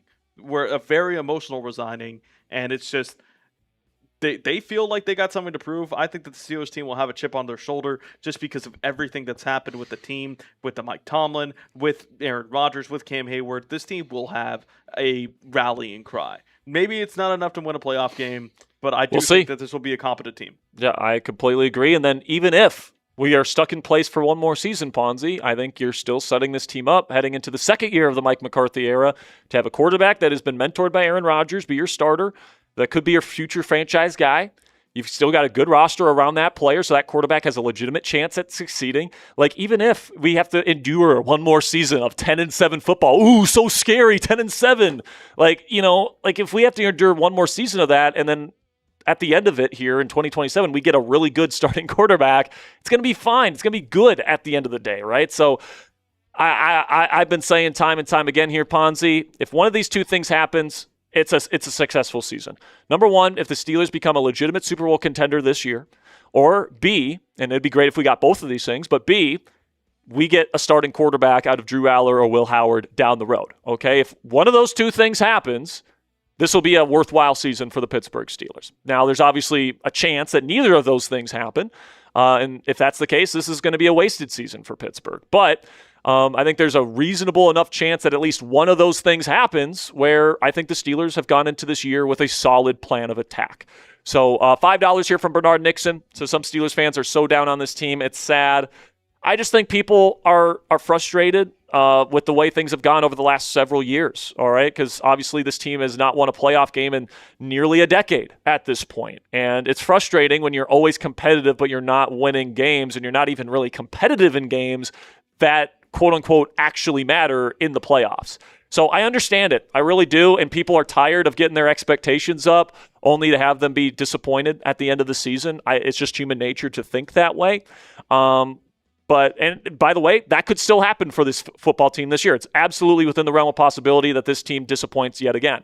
But I'm a little bit more of an optimist here, and I'm like, I look at how things could be, and I think there's a lot of talent here. I think there's a lot of potential here. Excited to see if they can reach that potential this year. All right, we got one more segment to go here before we get into our next Madden stream. It's going to be a player profile on new Steelers safety Jaquan Brisker. So I hope you guys enjoy it. We ready to get into it here, Ponzi? All right, without further ado, let's meet new Steelers safety Jaquan Brisker. And I think it's going to be a cold open here, Ponzi. All right. I know it kind of breaks up our normal live rhythm there. All right, man, let's get into it right now. Steelers fans, it's time to meet new Steelers safety Jaquan Brisker. And one of the reasons why I really like this signing, guys, is because Jaquan is actually a Pittsburgh native. Grew up here in the 412 and, went to high school here and, went to Penn State, and now he's back home.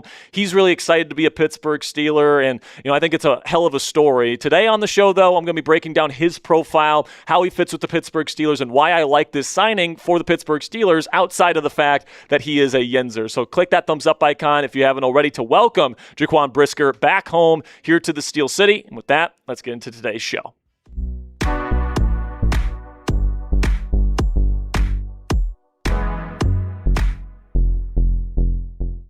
So Jaquan Brisker is officially a Pittsburgh Steeler, heading into his first year with the black and gold. He grew up cheering for this team. This is the opportunity that he has been waiting his entire lifetime for. 27 years old, good size at 6'1", 204 pounds. The Steelers signed him to just a one-year contract, very much a prove-it deal for Brisker here on $5.5 million.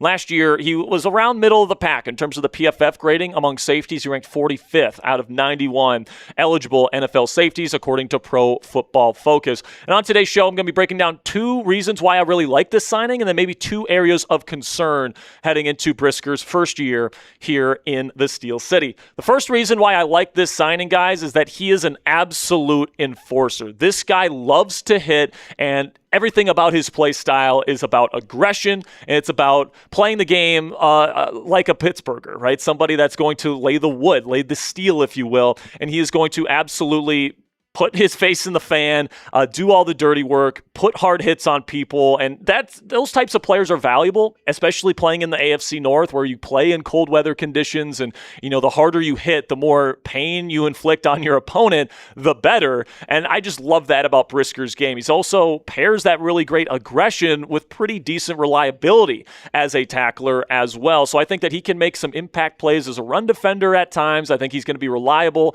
in keeping a lid on the defense defense for the Pittsburgh Steelers defense. And, I think why he's a fit for this particular scheme that new defensive coordinator Patrick Graham is implementing here in Pittsburgh is because Pittsburgh wants both of their safeties to be able to help in run defense and as blitzers at times, right? Like, I think a lot of people think of it in terms of free safety and strong safety, but I think that kind of dynamic made more sense for a Mike Tomlin, Terrell Austin system that Steelers fans are accustomed to because they played so much single high safety coverage. But in this new Patrick Graham defense, it's being reported that they want to run a lot of two high safety, quarters aligned, pre-snap alignments for their safeties. And in those types of alignments, you ask your safeties to be able to tackle and to blitz. And as we know, the other safety in this defense, Shawn Elliott, has absolutely zero issues with that. He's one of the most reliable tacklers and blitzers among safeties in the National Football League. And pairing him up with Jaquan Brisker, who brings a similar kind of skill set, is something that I'm very intrigued by and I think is an excellent fit for what Patrick Graham wants in his safety duo here in Pittsburgh this year. Now, coming up here, I've got the number one reason why I like the Jaquan Brisker signing, and it honestly doesn't have really anything to do with Brisker himself. Now, before I get into that reason here, show you some love down there in the comments section. Type JB if you like that Jaquan Brisker signing as much as I do. Get down there right now, type those JBs to show some love. But before we get into the rest of today's show, I want to tell you about our presenting sponsor here on Steelers Talk, which of course is Prize Picks. The World Cup is starting to wind down, guys, and there's no better place to cash in on the international soccer action than with our friends at Prize Picks. The app is super easy to use. You just pick more than or less than on a few player stat projections and then lock in your lineup. And if soccer really isn't your thing, Prize Picks has a number of other sports to choose from, like baseball and more, to enhance your sports viewing experience this summer. You can even look ahead to next year's football season, and right now they even have week 1 projections on the Prize Picks app. With this particular lineup, I'm taking the more on passing yards for Aaron Rodgers, the less on receiving yards for Kyle Pitts, and the more on receiving yards for Michael Pittman Jr. in the Steelers' season opener versus the Atlanta Falcons in week 1 this year. So this is a 4.75x multiplier, which means if you put in a $10 entry fee, for example, you can walk away with $47.50 if you can get all 3 projections correct in what Prize Picks calls a power play. So download the Prize Picks app today to join the fun. Use code HMA when you play your first $5 lineup to receive $50 in additional lineups. That's code HMA when you play your first $5 lineup to get an extra $50 in lineups with Prize Picks. Click the link in the comments and description to download the app today. And a big thank you to Prize Picks for sponsoring today's edition of Steelers Talk.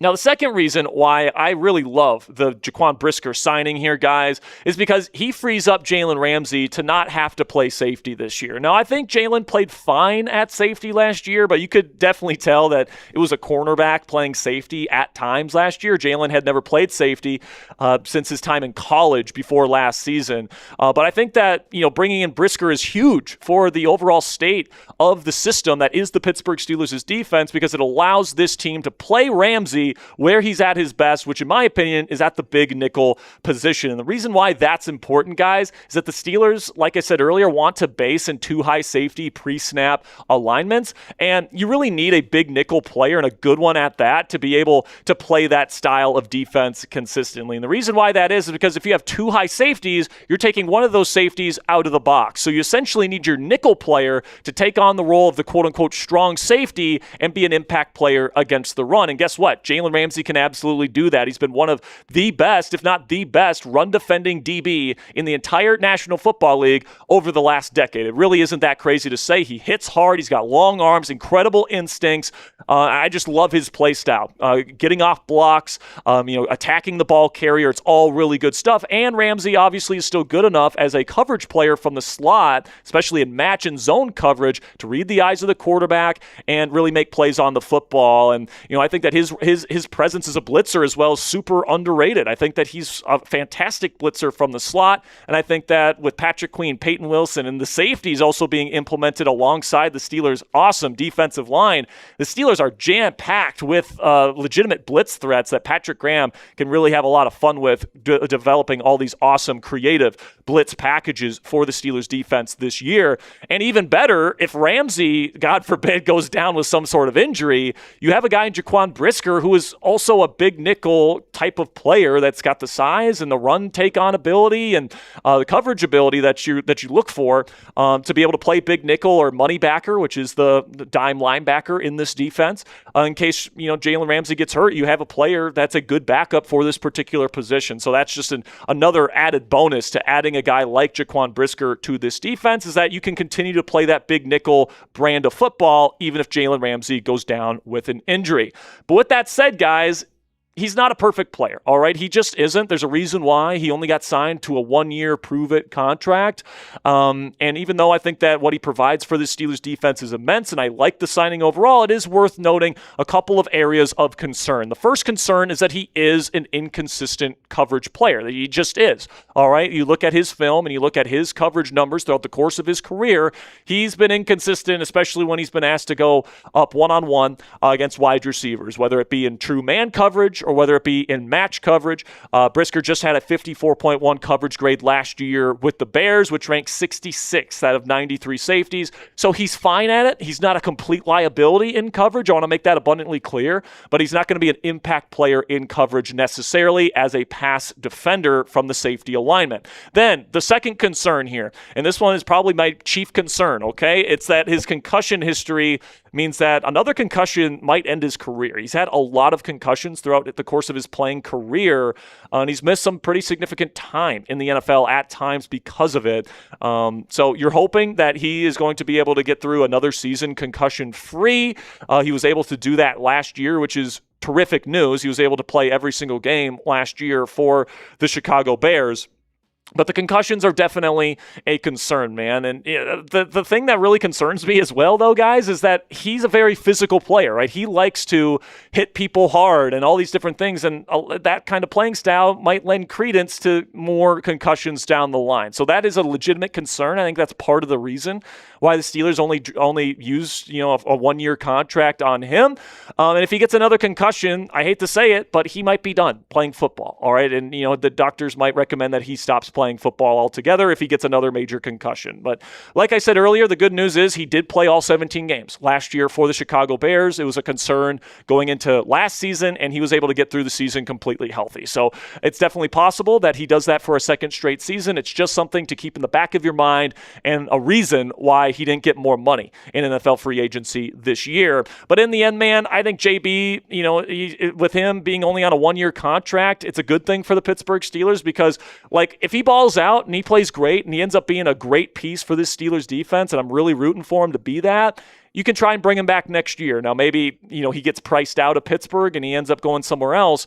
But listen, man, if he struggles or if he gets injured and, the concussions happen, he's very replaceable in 2027. And whether that's drafting, a safety in the draft next year, whether that's moving Dalen Everett to safety in the future, whether that's bringing in a different veteran safety next year in free agency, you got a lot of options at your disposal. And this year, it's really a prove-it year for Jaquan Brisker to earn his long-term future here in the Steel City, which I think is a great place for him to be. Now, a final note on Jaquan Brisker is that I am worried that with JB's injury history that Pittsburgh doesn't have enough safety depth this year. I think that's absolutely something worth noting here. Because if you have a player that's got a history of concussions and then you look behind him in the safety room and there's not a whole lot of, players that you would necessarily trust in the starting lineup. I mean, Darnell Savage has played terrible over the last several years. Sebastian Castro is completely unproven, even though he's a very smart player. Robert Spears-Jennings is a rookie that really didn't play well on film last year at Oklahoma, but he's very physically gifted. And sure, you could always move Jalen Ramsey back to safety if Brisker gets injured. But again, you lose your big advantage there of having Ramsey in the nickel if that ends up being the case. So if I'm the Steelers, I'm absolutely signing another safety before the start of training camp in the season this year. I would really advocate for Donovan Wilson, who was a former starting safety for Mike McCarthy in Dallas. Still a decent player. Played a lot of snaps last year for the Dallas Cowboys. So that's the player in free agency that I would go get, but there's some other solid veteran options you could bring in as well. So now it's time for the question of the day here on Steelers Talk, which is, do you trust Darnell Savage as this team's third safety option? Because that's what he is right now. Give me a yes or a no down there in the comment section. For me, the answer to this question is no, and I would go out and sign Donovan Wilson in free agency. But let me know what you guys think down there in the comment section. If you guys want another Steelers deep dive on a member of this Steelers secondary, check out our deep dive on new Steelers cornerback Jamel Dean and why I think he's going to be a big X factor for taking this Steelers defense from good to great here in 2026. And of course, make sure you guys click that subscribe button for weekly deep dives on every single new Steeler. We've already covered a bunch of the free agents. We've already covered every single rookie that the Steelers drafted this year, and we still got a couple more to go. So if you don't want to miss any of those before the start of the season and you want to become an expert on this year's Pittsburgh Steelers football team, make sure you guys click that subscribe button if you haven't already. Until next time, guys, here we go, Steelers. All right, Ponzi, it's time for our Madden Sim. Black Friday, the 8-2 Pittsburgh Steelers taking on the Denver Broncos at home. I'm actually going to take my sweatshirt off here. I am sweating bullets under this thing. All right. While Sperry does that, let's break down the results so far. We've had a couple of barn burners this season. We had a 2 last-second pass interference calls that ended in a field goal, a game-winning field goal for the Steelers. That Patriots game is still the craziest game. That Philly game was pretty close, though. Pretty close. But, I mean, just an incredible season to this point. Steelers are won 5 straight and are looking for their 6th straight win and to increase their 2-game lead over the Baltimore Ravens in the AFC North. Of course, 2 vital matchups still to come for them. But what is this is technically a short week for the Steelers here. So, you know, anything could happen. Obviously, this Denver Broncos team with the AFC Championship with a Jarrett Stidham, who knows what they could have done. But incredible run that we've had here on the Madden team so far. Yes, sir. All right. Well, let's get into this game here. And, of course, we'll cover all the super chats that have been coming in during the game. So Ponzi's going to get our stream together here, and we'll see what the Steelers are capable of doing. But while Ponzi gets that ready here, $5 from Bernard Nixon says Brady, Breeze, and Peyton never could move out of the pocket like A-Rod did in his prime. That's why people got doubts about A-Rod being a pocket passer. I just don't know why that is, though. He proved that he could be a pocket passer last year. Like, he got rid of the ball at the fastest rate in the NFL. That's the definition of being a pocket passer, is that you're getting the ball out quickly. So I don't know why people say that. He proved last year that he can play this style of offense. It's just he needs actual weapons that can get open for him within the structure of the offense, and he didn't have that last year. So, like, you know, I don't know why people think he can't be a pocket quarterback. He's one of the smartest QBs in the history of the game. He's still got awesome arm talent. Like, you compare the skill sets of Aaron Rodgers at age 42, Peyton Manning at age 37, they're pretty similar. Yeah. They are. If you compare Rodgers' skill set to Brady's when he was this age, pretty similar, right? And, you know, obviously out-of-structure playmaking used to be a big part of Rodgers' game, but he's adjusted. And if you put the right system around him, I think that adjustment can pay dividends for him. Now, maybe I'm wrong. We'll see. But I'm a believer in Aaron Rodgers and the talent that he still brings to the table. I don't think he's a tier 1 superstar. I don't think he's capable of winning a league MVP anymore. But I do think that he's one of these guys like Jared Goff, Baker Mayfield, you know, one of these guys that inside a really good system can still play at a high level and still put up some good numbers. All right. That's where I kind of view Aaron Rodgers at this stage of his career. So, without further ado, man, let's get into some Black Friday football. Now, Ponzi, I think this game's actually being played during the day, so F Ponzi in the chat for making it a night game. See, the thing with Madden 26, I think we're on Madden 26, they didn't allow me to do it. Oh, because it's Thursday night prime time. Well, you could have just done the normal. Well, I thought we wanted the prime time on here. I mean, if you would give me the choice between prime time presentation or the same right time of day, I'm taking the right time of day. But it's fine. It's fine, Ponzi. You guys can get your F Ponzis in the chat. The kick is away. The Steelers get the ball first, and they're going to take over at the 27-yard line. Decent return. And that might have been the best return for Caden Weegan this entire simulated season, Ponzi. Yeah, it's been kind of bad for He's him. a 93 return man 95. In Madden. 95, and I don't think he's gotten a return past the 30. By the way, what a ridiculous jersey situation that Ponzi has for us in this game. We're going to lose this game just because of the jerseys. So I let producer Coop pick this one. Oh, producer Coop. Well, that's exactly why we're in the fucking bumblebees. Under center here is Rodgers. He's got a condensed bunch out to the left. He's going to take a 5-step drop. He's going to get rid of it quickly, just like Peyton Manning, and it's going to be caught for a gain of 8. There we go. Oh, there we go. And keep getting those super chats in, guys. We'll answer questions throughout the course of the Madden stream here as we look to see if the Steelers can improve to 9-2 on the season. Pretty much just 2 more wins, and the Steelers pretty much punched their ticket to the playoffs. Under center, it's going to be play action, and it's a blitz, and he gets destroyed, blindsided. Strand, the linebacker, sacks Rodgers, completely unblocked. Apparently, we're getting some F Trader Joey's here. He titled a video yesterday, Ravens get great news from the Steelers. Why won't the Steelers work? The video is all about Rodgers and McCarthy can't work together. Yeah, he called me out, too, because I put Lamar at the top as my 8th best quarterback. Here we go. We've got Aaron Rodgers in empty here. Takes the snap. They send a blitz, a double safety blitz. He throws over the middle, wide open, caught. There we go. Nice little chunk play for the Steelers, and that is Michael Pittman Jr., the worst decision the Steelers made this offseason, according to ESPN, was trading for Michael Pittman Jr. I think not. First down, Pittsburgh, and they are already, actually, yes, they are in Denver territory already. Now they send Rodgers under center, 2 receivers, 2 tight ends, and a back. He's going to hand it off to Warren for the first time today. Good blocking up front. He's going to pick up 11, and another Steelers first down. Let's go, baby. I got a hot take. What is it, Ponzi? I like the Bumblebee uniforms. I hate them, bro. Good.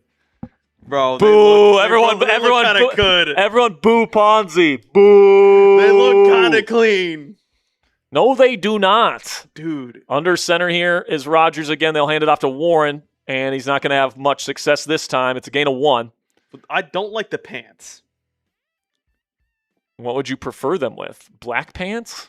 I think the yellows would actually look pretty good with because the Bumblebees are so disgusting, bro. I will say they look better with the normal Steelers helmets than the ones that they actually use them with, but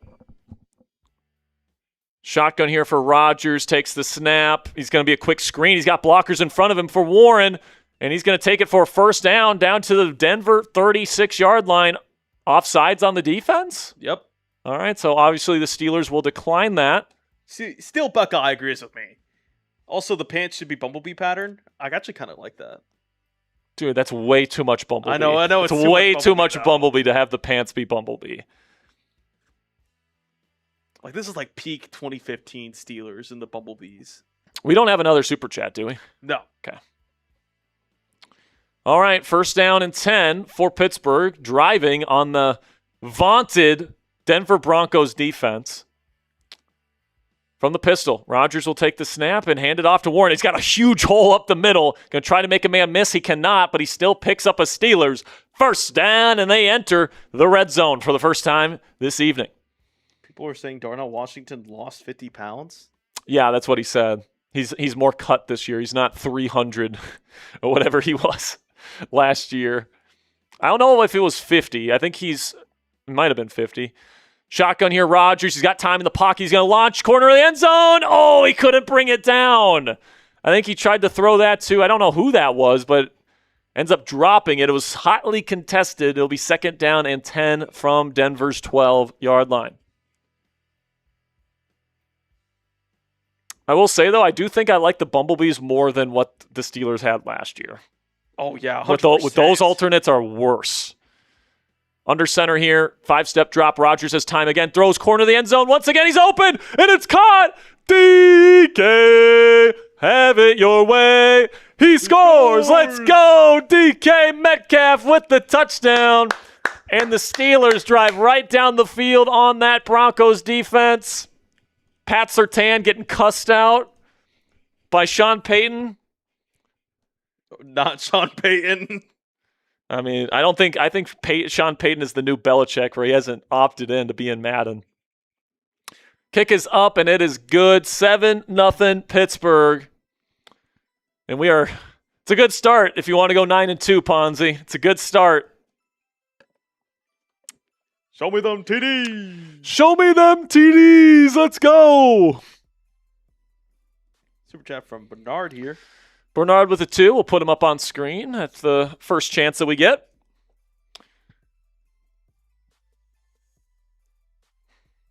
Good stuff, man. Good stuff.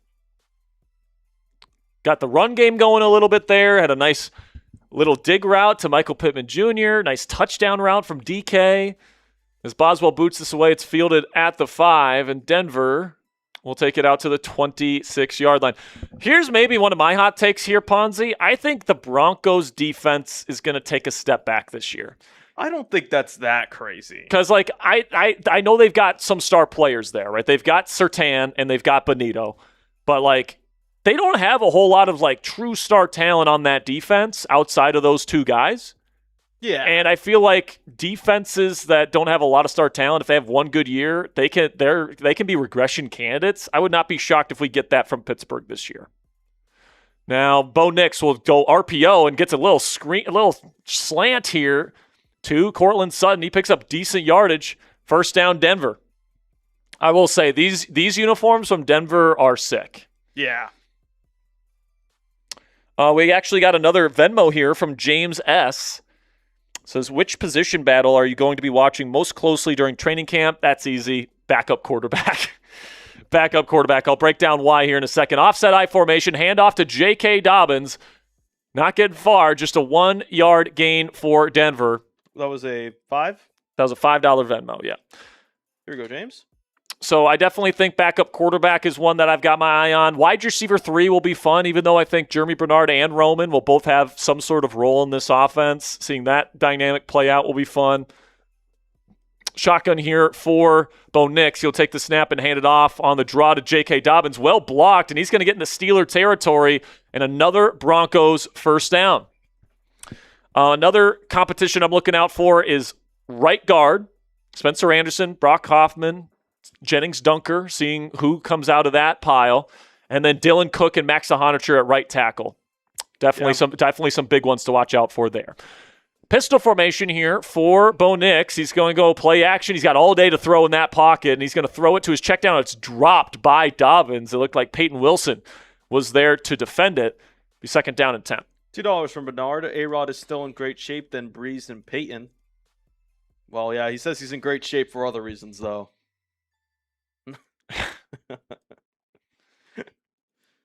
Shotgun here for Nix.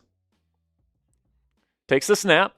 He's going to throw to the flat. It is caught. Is that Dobbins again? I think that's Waddle, is it not? It was number 1. Yeah. And now it'll be third down and 3. Let's go get off the field here, guys. Type those 3s if you want to get off the field. Let's go. Type those 3s. 3 receiver set for Denver. Shotgun Nix. He'll take the snap. He's passing. He's got time. He throws to the flat, and he overthrows him. Classic Bo Nix first quarter right here. Top 10 quarterback, by the way. Classic Bo Nix quarterbacking right there. Overshoots the guy in the flat, and now Denver is going to have to probably punt. Or will they go for this? Oh. They're going to go for this here, and they're going to get in the I formation. Okay. Handoff. Dobbins breaks a tackle, gets a first down and more. He gets down to the 25-yard line, a massive first down for Denver. As much as the Steelers' defense hasn't been that bad in Madden, the run defense has been kind of bad. Mm-hmm. Another reason why, Ponzi, I think the Broncos will regress this year is I don't think they get as many fourth-quarter wins like at the last second than they had last year. We saw that with the Commanders. Yeah, exactly. I formation, handoff here to Dobbins, and he's going to get another good gain of 9 yards. Second down and 1 coming up.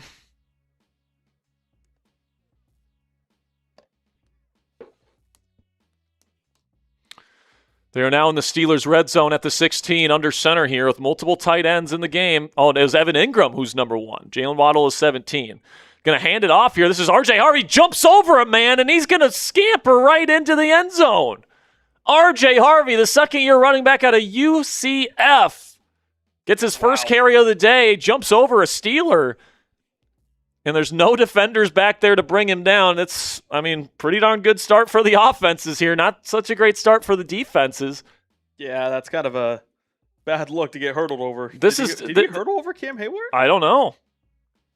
But this, in real life, this is definitely going to be a game that going into it, we're going to be like, this is going to be a defensive battle.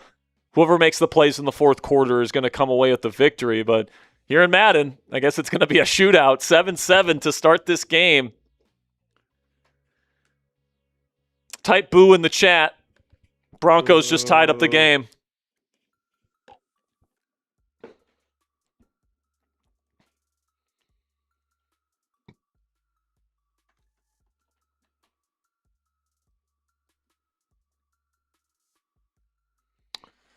All right. Apparently, T.J. Watt is awaiting the kick return. Dude, it's just the worst thing ever. But it's actually Caden Weegan. No, it's Jeremy Bernard this time, taking it from the 5, and he's gonna get a nice little return here to the 31, already beating out Caden Weegan's first return, and that's where Rodgers and the Steelers' offense. He's been the better returner this season. Yeah, Bernard has been by far the better returner, even though he's I think a 73 return man, something like that. 75. 75. It had the option to put Michael Pittman Jr. back there. I just did not want to. I don't think it was going to be making sense. $5 super chat from Bernard. We'll get you up on screen here in a second. 7-step drop here for Rodgers, and now he's got nothing. He gets pushed to the ground. Sack. Oh. Is he hurt? Now Rodgers is on the ground. Okay, he's good. I think he's fine. Well, that is Daquan Jones coming in for the sack. And that's going to end the first quarter here, guys. 7-7 is the score. Pittsburgh behind the 8 ball to start this second drive, as they're going to be second down and 16, and they go out in a condensed formation, 13 personnel. Play action, Rodgers looking downfield, and it overthrew his man, almost picked off. Terrible start to this drive, and now it'll be third down and 16. $5 from Bernard says Palazzolo said A-Rod is not good in the fourth quarter comebacks. That's why he said what he can't. He didn't watch A-Rod career. That's not true. I mean, he had multiple comebacks last year. So pistol formation here. Rodgers looking. He's going to go down the field on the fade. Double coverage, incomplete. Got it there. Just a dumb decision. It looked like he challenged Pat Surtain, who's the best corner in the game. I don't know. And he threw it with safety help over the top. What are we doing, Rodgers? So an easy 3-and-out for the Steelers offense.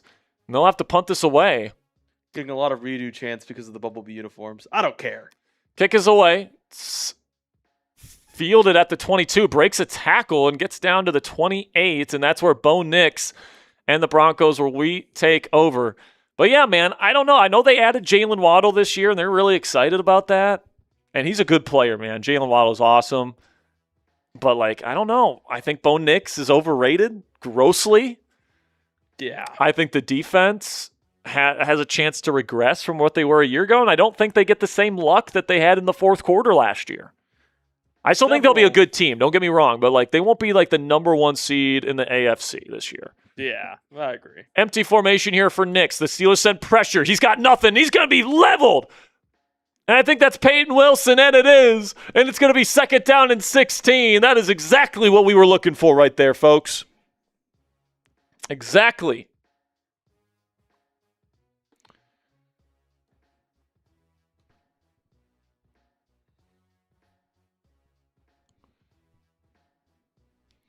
By the way, if you guys are wondering who our guest is going to be on this week's Steelers Saturday Conversation, I'm going to be sitting down with Steelers Now's Alan Saunders tomorrow. And that video will be out on Saturday, so make sure you guys stay tuned. Shotgun here, 3-receiver set. Nix takes the snap. He will throw over the middle, and it's going to be caught. Oh, my goodness. Decent coverage there, but perfectly placed to Jalen Waddle. And it will be a first down after getting the sack on first. That is... It's ridiculous. Ridiculous. It's a good play by Nix, though, man. Put it only where his receiver could grab it. And now they go trips right. Shotgun for Nix. Maybe Bo Nix can hear us. Takes the snap. Hand off to Dobbins, and another successful run for Denver. They will get down to the 46 after a gain of 7. Hey, Dave, this was Coop's doing. This wasn't mine. Yeah. F Coop in the chat if you hate the Bumblebee jerseys. But here's the question, Ponzi. Why are you letting the Dolphins producer decide what our jerseys are? He used to do the Madden. Who cares? He's no longer doing it. Shotgun here, handoff, another first down for Dobbins. I figured let him pick a uniform combo. Get some flashbacks for us. Actually, this is the 1 year anniversary, or yesterday was the 1 year anniversary of me being here at Chat Sports. Oh, nice. Yeah. So, a little flashback to my training with Coop's ugly uniforms. Under center here, 13 personnel. They're going to hand it to Dobbins again, and there he goes, scampering for another big gain. First down, Denver. This is looking like the run defense from the Steelers this past season. That's what I'm saying, man. Just can't stop them. Ladome is asking, what are the chances Dunker will be starting at by this point in the season?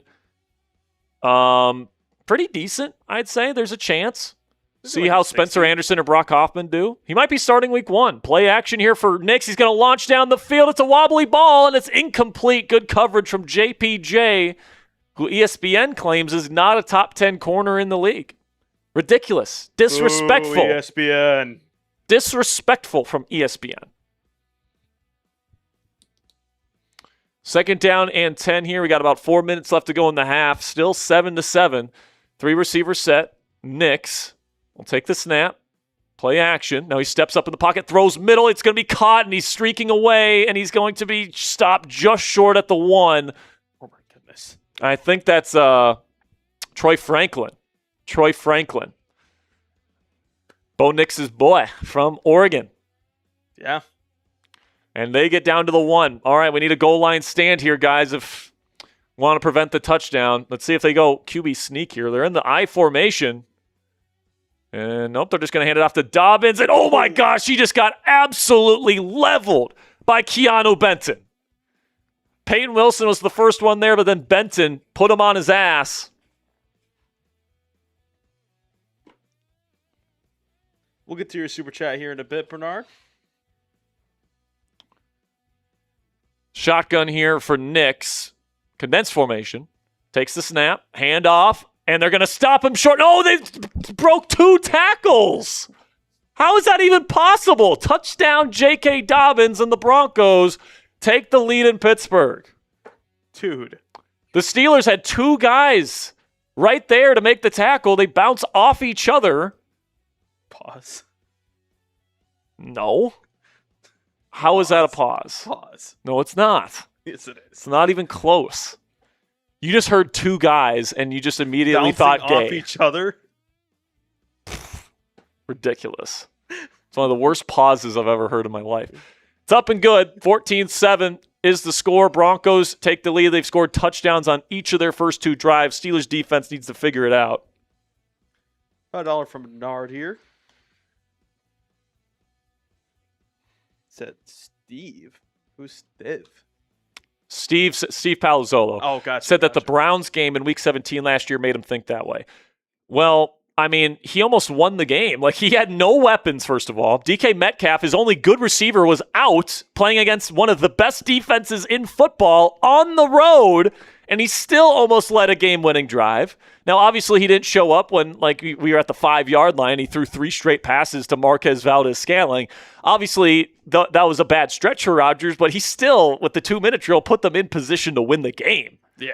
You know, like, he and the offense obviously didn't play well in that game, but, like, there's just not a whole lot of quarterbacks that could have had that wide receiver room against that defense on the road and played well.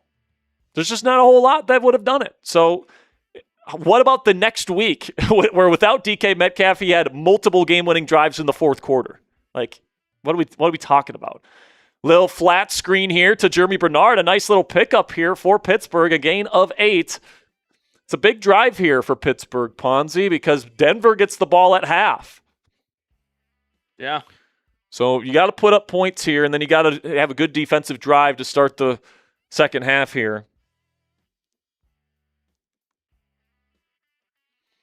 Shotgun here, 3 receiver set, takes the snap. Rodgers, now he's looking to scramble. He's going to look up the middle. He's got room to run. Slide. And he's going to slide at the 49-yard line. First down, Steelers.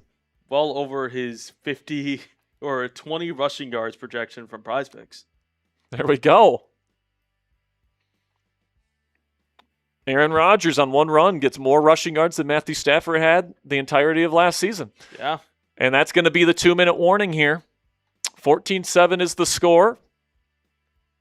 Steelers got to do something here to put themselves in position to still be in this game when they get the ball for the first time in the second half. It's going to be snapped. It's a pressure. Rodgers throws in the flats, caught by Metcalf. Rodgers was pressured pretty heavily there. Still completes it for a gain of 7.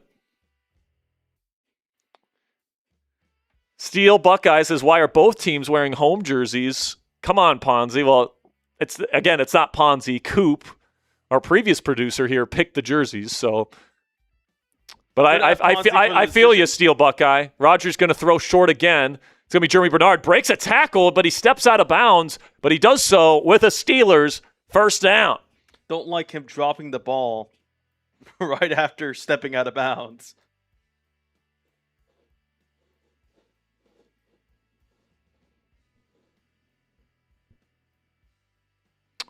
Now Rodgers from empty. He's got trips left, doubles right, takes the snap, going to throw quickly, and he's wide open. Caught. Michael Pittman Jr.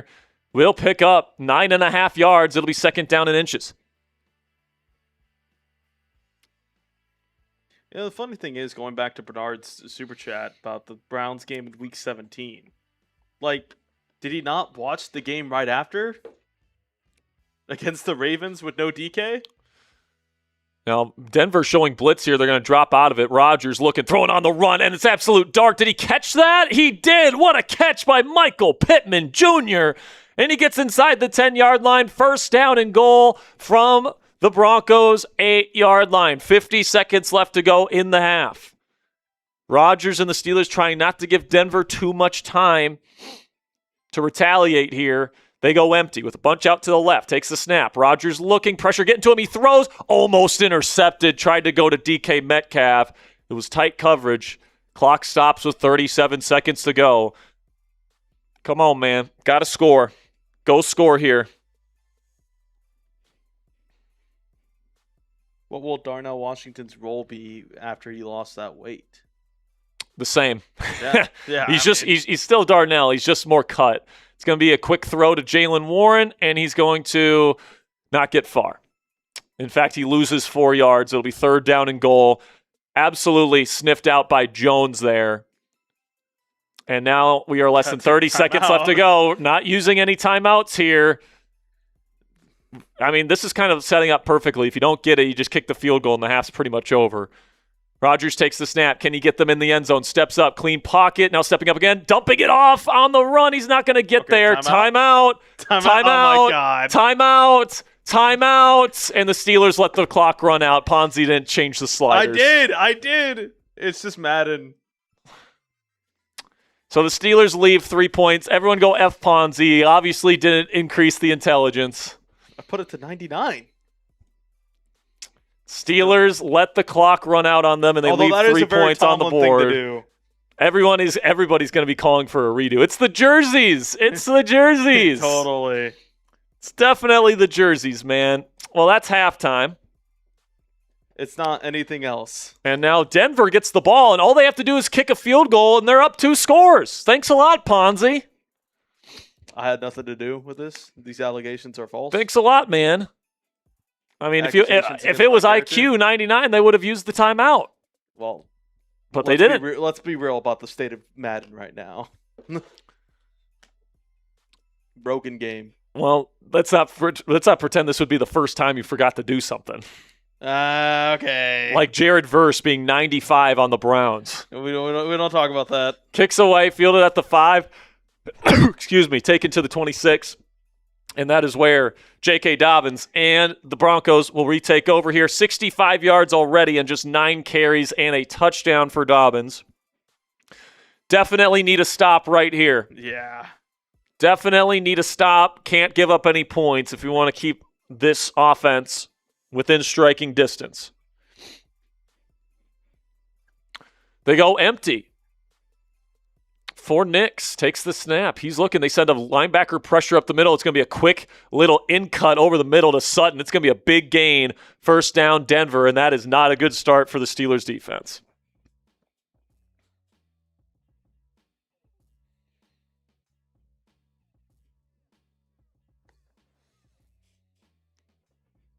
Now they get into the I formation.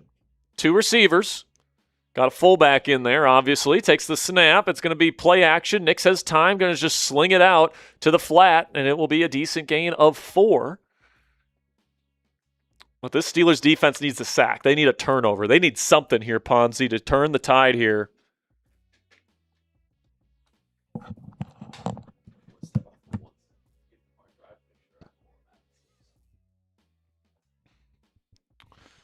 Under center here is Nix. He will take the snap, hands it off to Dobbins up the middle. Once again, really well blocked, and it's going to be a first down for the Broncos.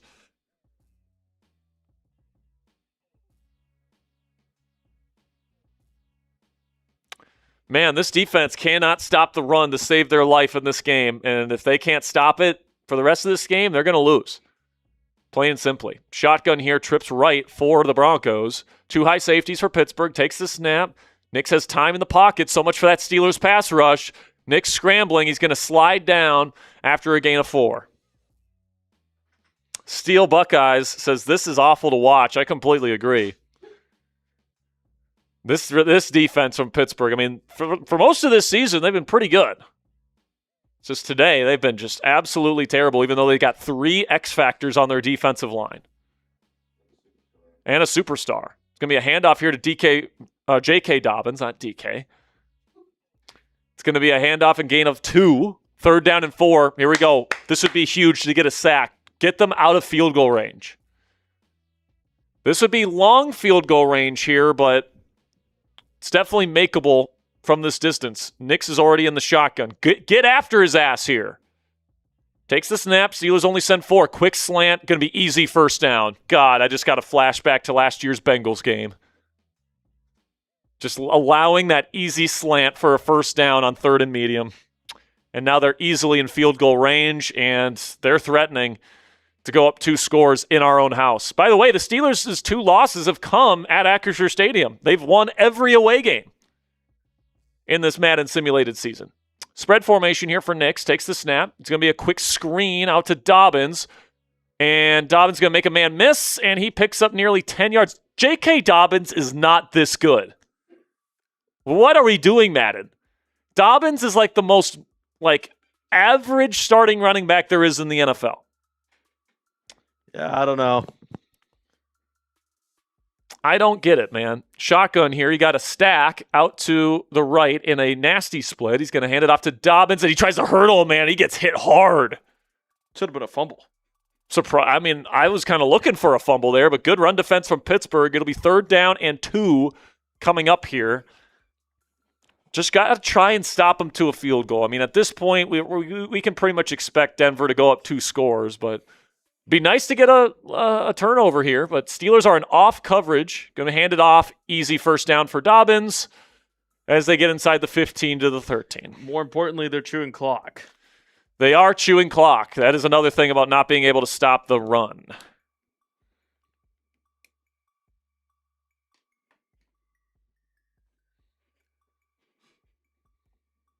Under center, offset I formation, condensed. Got a stack and a nasty split at the top of your screen to the left. Takes the snap, hands it off again. Steelers can't stop the run.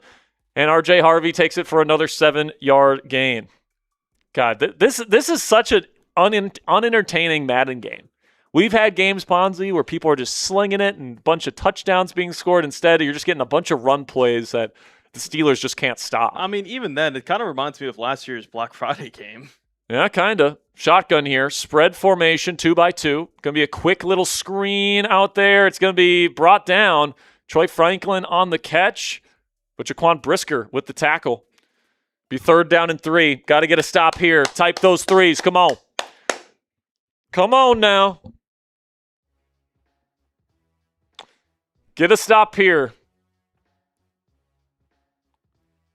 It's going to be trips right. Nix from the shotgun. You will take the snap, still looking, throws middle. It's going to be caught. First down, Broncos. They just got there on the inbreaker to Troy Franklin. And now they're down to the 2-yard line. And the way they're running the football, you just run it 4 times. I mean, chances of them getting 2 yards, the way they're running the ball, extremely high, which is exactly why they're condensed. Nix in the shotgun. God, just throw a quick out route to Cortland Sutton. They're not going to, though, but pretty much untouched. Touchdown, J.K. Dobbins. Now, Jack does make a good point here. This is Thursday Night Football, technically. Yeah. And the Steelers suck on that. So that's not looking good. But remember, the Steelers have been down. I think they've been down 3 scores before in the second half in this Madden season. Yeah, and they've won. the Patriots. And they've won. Yeah, they were down 17 points against the Patriots in the second half on the road. And they came back to beat last year's AFC champions. Kick is away, and it is good. 21-7, Broncos lead. But listen, man, the Steelers have honestly underperformed in games played at home in this simulated campaign. And right now they're in danger of losing their 3rd game of the year at Acrisure Stadium.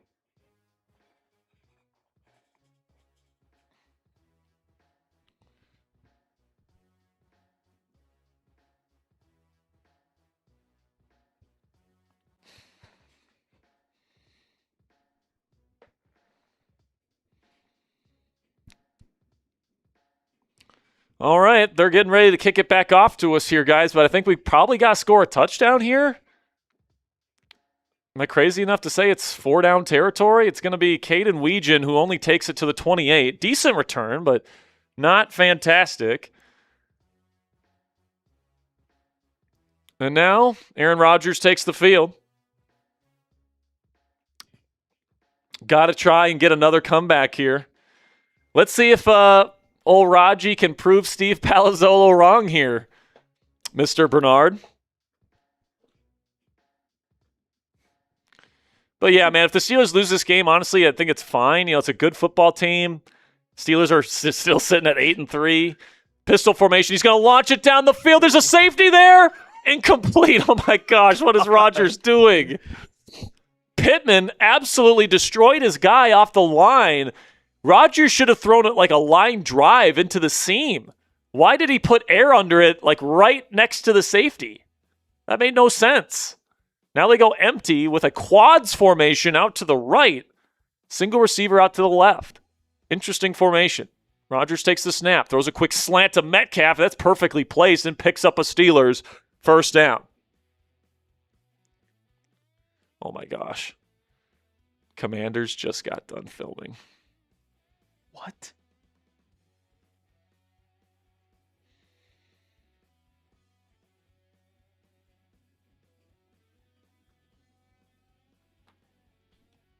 All right, Rodgers takes the snap, clean pocket. He's got an open receiver, Jeremy Bernard. Now he's in the loose. He gets to the 30, to 25, to the 20, and now we're inside the Broncos red zone. First down, Steelers. This Steelers team in this Madden simulated season will not die. Let's go, man. What a drive. What a start to this drive for Pittsburgh and Aaron Rodgers as we will head into the fourth quarter. Down 2 touchdowns, but we are driving. I think at this point, Ponzi, it is 4-down territory when you are this close, as long as it's 4th and manageable of some degree. Now they put Rodgers in empty again with that quads formation to the right. Takes the snap. Rodgers looking. He's got a clean pocket. Throws over the middle to Ilver. It's going to be caught for a gain of 8. Second down and 2. Now at the Denver Bronco 10-yard line. Got to score a touchdown to get back within striking distance. And then it's up to the defense to get a stop, which they haven't really been able to do all day. Under center here for Rodgers. Condensed bunch out to the right. Hands off Warren. He's got a nice little gap. And he's going to pick up a first down to the 3-yard line. First down and goal coming up. Come on, baby. You got to believe. Got to believe. Plenty of time on the clock. Still got over 6 minutes to go in this game. This game is far from over. Under center, 3-receiver set. 3-step drop. Rodgers throws end zone on the fade. It's going to be almost caught. Tried to go up to DK Metcalf. Couldn't come down with the ball on the fade, and it'll be second down and goal coming up.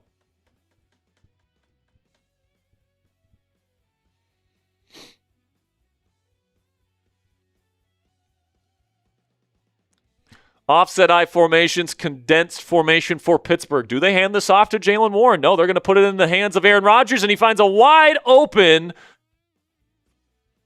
Wait a second. Who is Riley? Oh, it's Riley Nowakowski. Nowakowski. I was like, wait a second. That's not Muth or Darnell.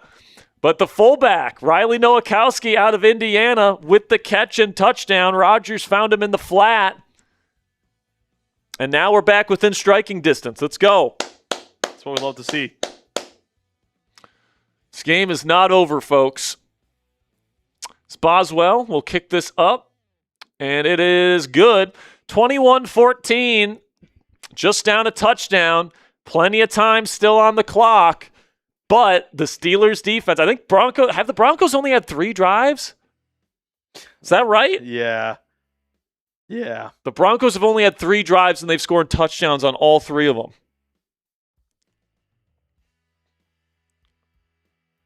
So at some point here, the Steelers' defense needs to show up. They need to get a stop. They got to force a punt, get an interception, do something. The kick is away from Boswell. It's going to be fielded at the 6-yard line. And he makes a man miss, but he's not going to go much further. He gets to the 28. That's where Nix and the Broncos will retake the field.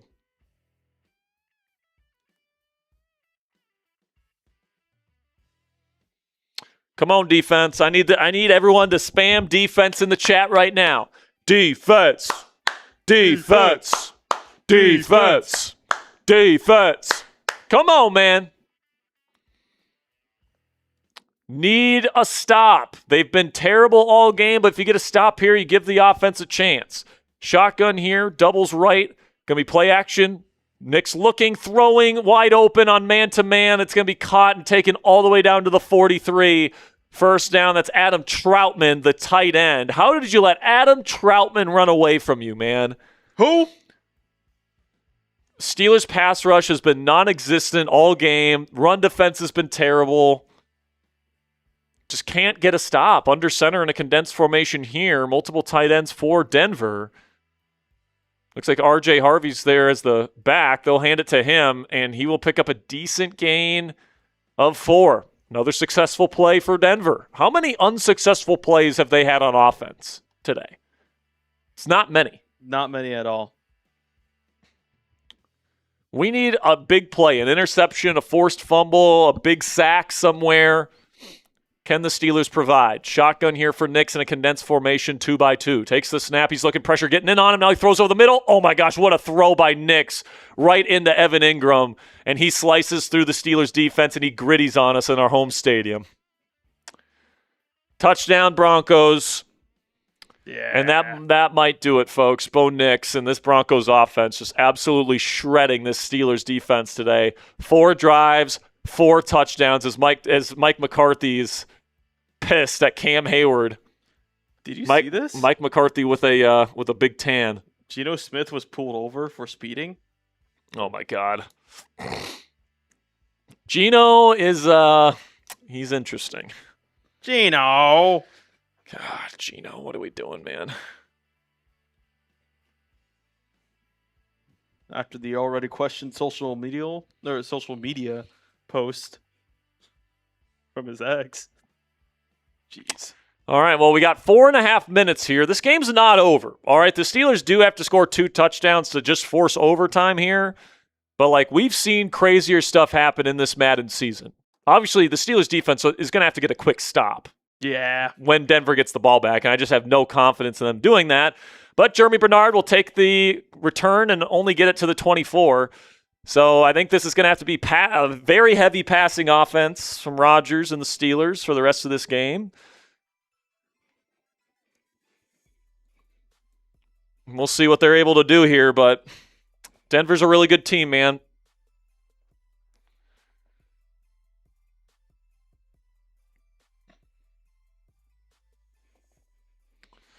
All right, spread formation, 2x2. They got Rodgers in the shotgun with Warren the back to his right. Rodgers will take the snap. He will throw quickly to DK, and it'll be caught for a decent gain of 5, but I think we need chunks here, Ponzi. Yeah, I was about to say, dumping it down is okay if you get out of bounds.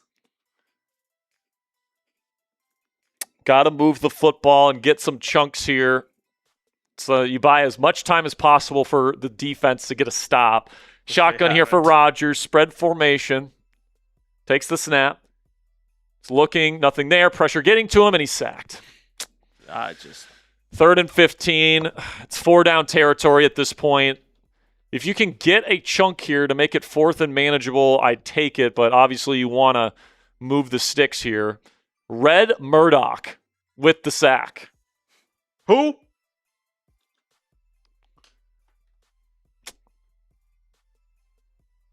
He had 2 sacks. Yeah, I guess he had the sack from earlier. Shotgun here. He's got a nasty bunch out to the right with a lone receiver DK out to the left.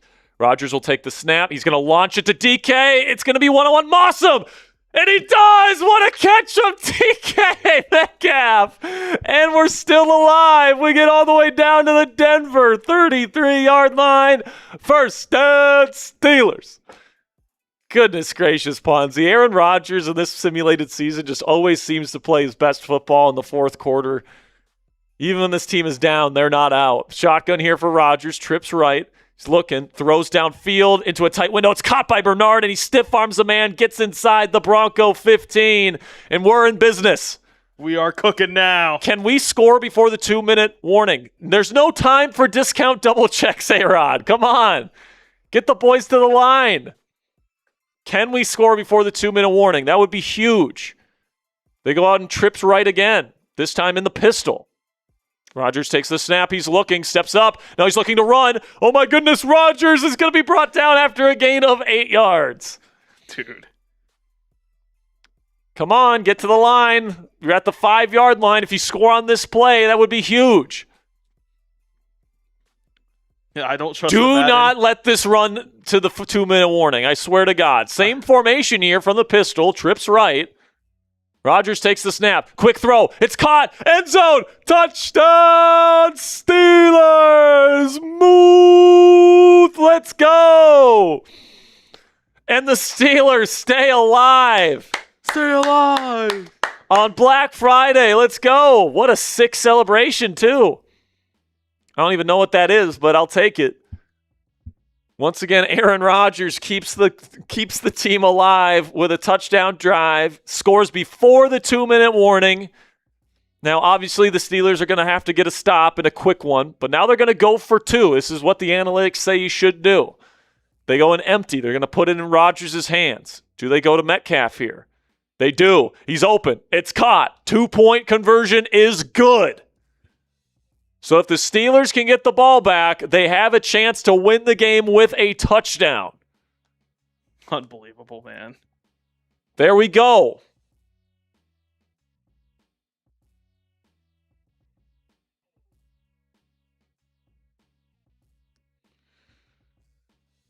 I want to take a quick second here to thank all the real ones that are still with us here. We got 138 people still watching here.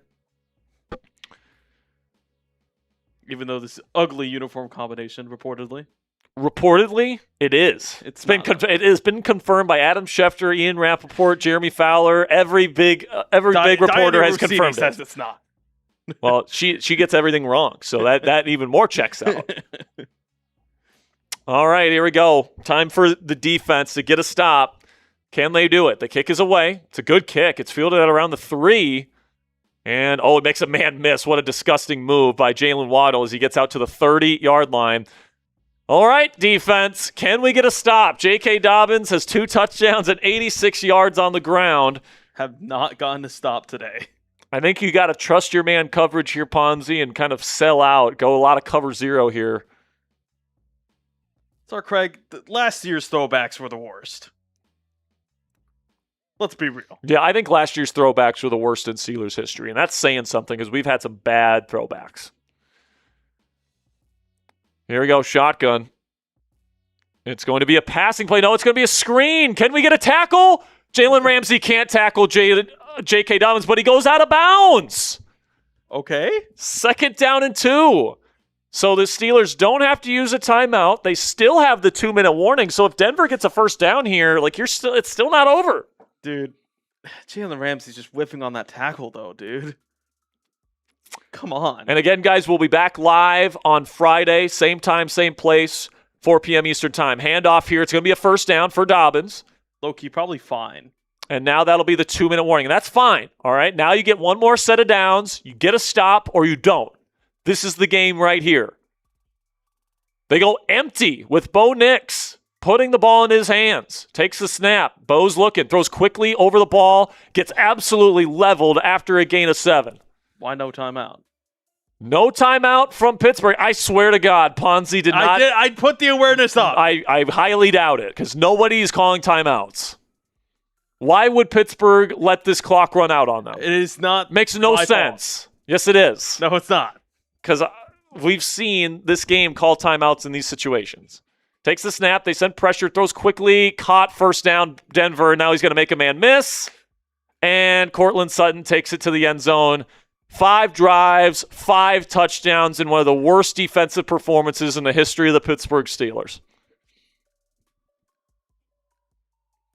I'm almost with the fans here. The Bumblebees made us play this bad. It's not true. It's almost like it disoriented us with all the stripes. You're getting disoriented by stripes.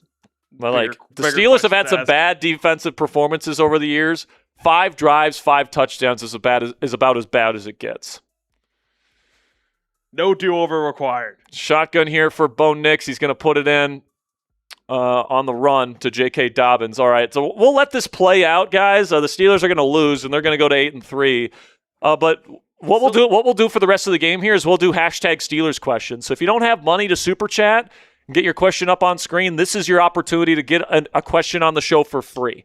So use hashtag Steelers down there in the chat room. If you got a question, a comment, we can talk Steelers football here until this clock runs out on us.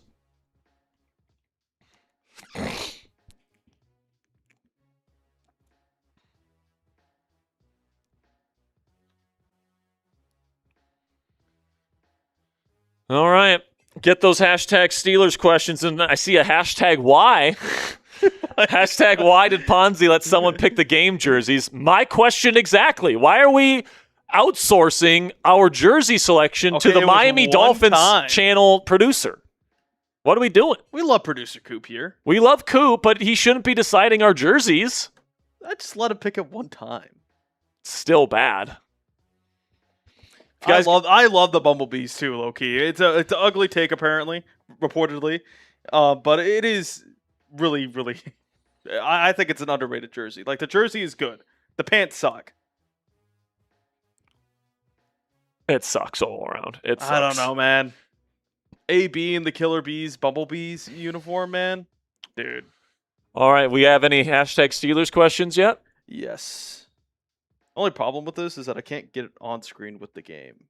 The Steelers aren't even calling a timeout right now. Now I guess the game's over, but you'd think if the intelligence was turned up, they would know that because I am almost 100% sure Ponzi did not put up the intelligence. I am 100% sure I did because I've been using the same sliders and I've been importing them. Maybe you use the Raiders sliders. No, they don't have sliders. They've been using mine. Oh. So it's just, honestly, the game's broken. EA kind of sucks as a company. Mm-hmm. It is what it is.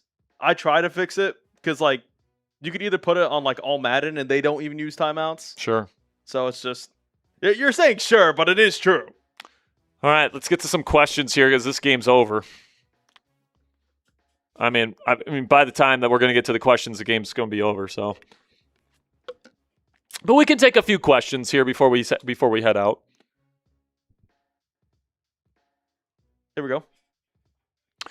All right, says, do you think that Howard will win the QB2 battle? I think it's up in the air, Malachi, but I think he's got a chance. He's going to be given a lot of opportunities and reps in camp. I think the team kind of pretty much knows what Mason Rudolph is. So I think they're going to give Howard and Aller a lot of snaps in the preseason games and in these practices in Latrobe to see what they've got. And if they feel like Howard is at the same level or at a similar level or surpasses the quarterback that Mason Rudolph is right now, they'll stick with him because he's younger, he's got more theoretical starter upside, all that different stuff. But if Will Howard stinks during training camp practices, doesn't play well in the preseason games, they're probably going to stick with Mason Rudolph because in the event Aaron Rodgers goes down with an injury, they don't want to turn the keys over to the offense to somebody that they don't trust to play in an NFL game. So, it's going to depend on how much trust Howard's able to really earn in these training camp and preseason settings, and we'll see how he ends up performing. So that's kind of what it's going to come down to. CJ Ross asked, does Caleb Johnson take the step he needs to this year? I hope so. I'm rooting for him. But obviously the team brought in Rico Dowdle for a reason, and that reason is they don't fully trust Caleb Johnson to step up into that starting rotation just yet. Now, it is the National Football League. Injuries happen, and the chances that at least one of Jaylen Warren or Rico Dowdle gets hurt at some point this season, somewhat high. And in that situation, Caleb Johnson's going to have an opportunity to show what he can do. He's also going to have a lot of run in the preseason to show what he can do.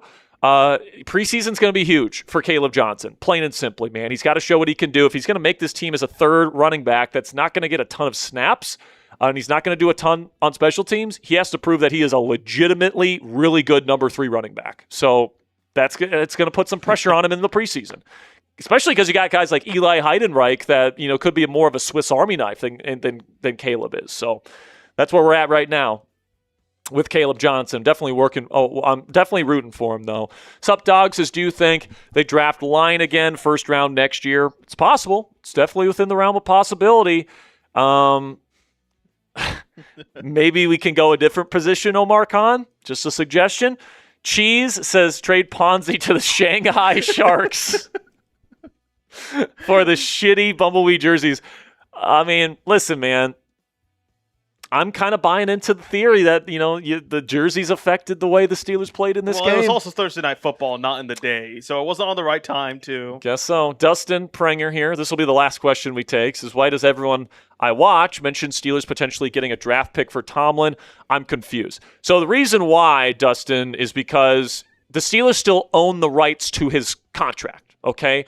And if another team wants to hire Mike Tomlin as their head coach, the Steelers didn't fire Mike Tomlin. Mike Tomlin retired. So he's currently on the retired list, quote unquote. So if he wants to come back, he's technically still under contract with the Steelers. So if a team wants him, they have to trade for him, or the Steelers can release him of his contract. But the Steelers obviously wouldn't do that because they can get an extra draft pick for Mike Tomlin. And it should be a high one. Like Sean Payton got a first and a second round pick. And Mike Tomlin has a better career win percentage. They had the same amount of Super Bowls. Obviously, he has less losing seasons than Sean Payton had. He didn't have a targeting scandal the way Sean Payton did. So I think the Steelers should be able to get a pretty similar price tag for Mike Tomlin, first and a second round pick. So the Steelers have a chance to have an additional first round pick next year, which, if you want to go get a really good quarterback prospect, could definitely come in handy. So I think that's a good place to end it here, guys. Thank you guys so much for joining us here today. We'll be back live on Friday. Will be the next time that we are live on this show, guys, where we're going to have a bunch of great Steelers content still to go. And just so you guys know, if you missed it earlier in the show here, we're actually going to be shifting to a 3 live show schedule moving forward, where we're going to be going live on Mondays, Wednesdays, and Fridays throughout the course of this year until further notice. And we'll be going live. We're going to try to go live every single time around the same time frame, so you know when we'll go live during the year. So 4 p.m. Eastern time. There'll be exceptions to this, of course, and we'll let you guys know of those exceptions. But just so for your planning purposes, so you know when we plan to be live, we're planning on being live Mondays, Wednesdays, and Fridays from here on out, which of course begins next Friday, or this Friday, I should say, coming up here in just a few days. So until next time, guys, I greatly appreciate your guys' support. I'll see you guys on Friday afternoon. And until then, here we go, Steelers.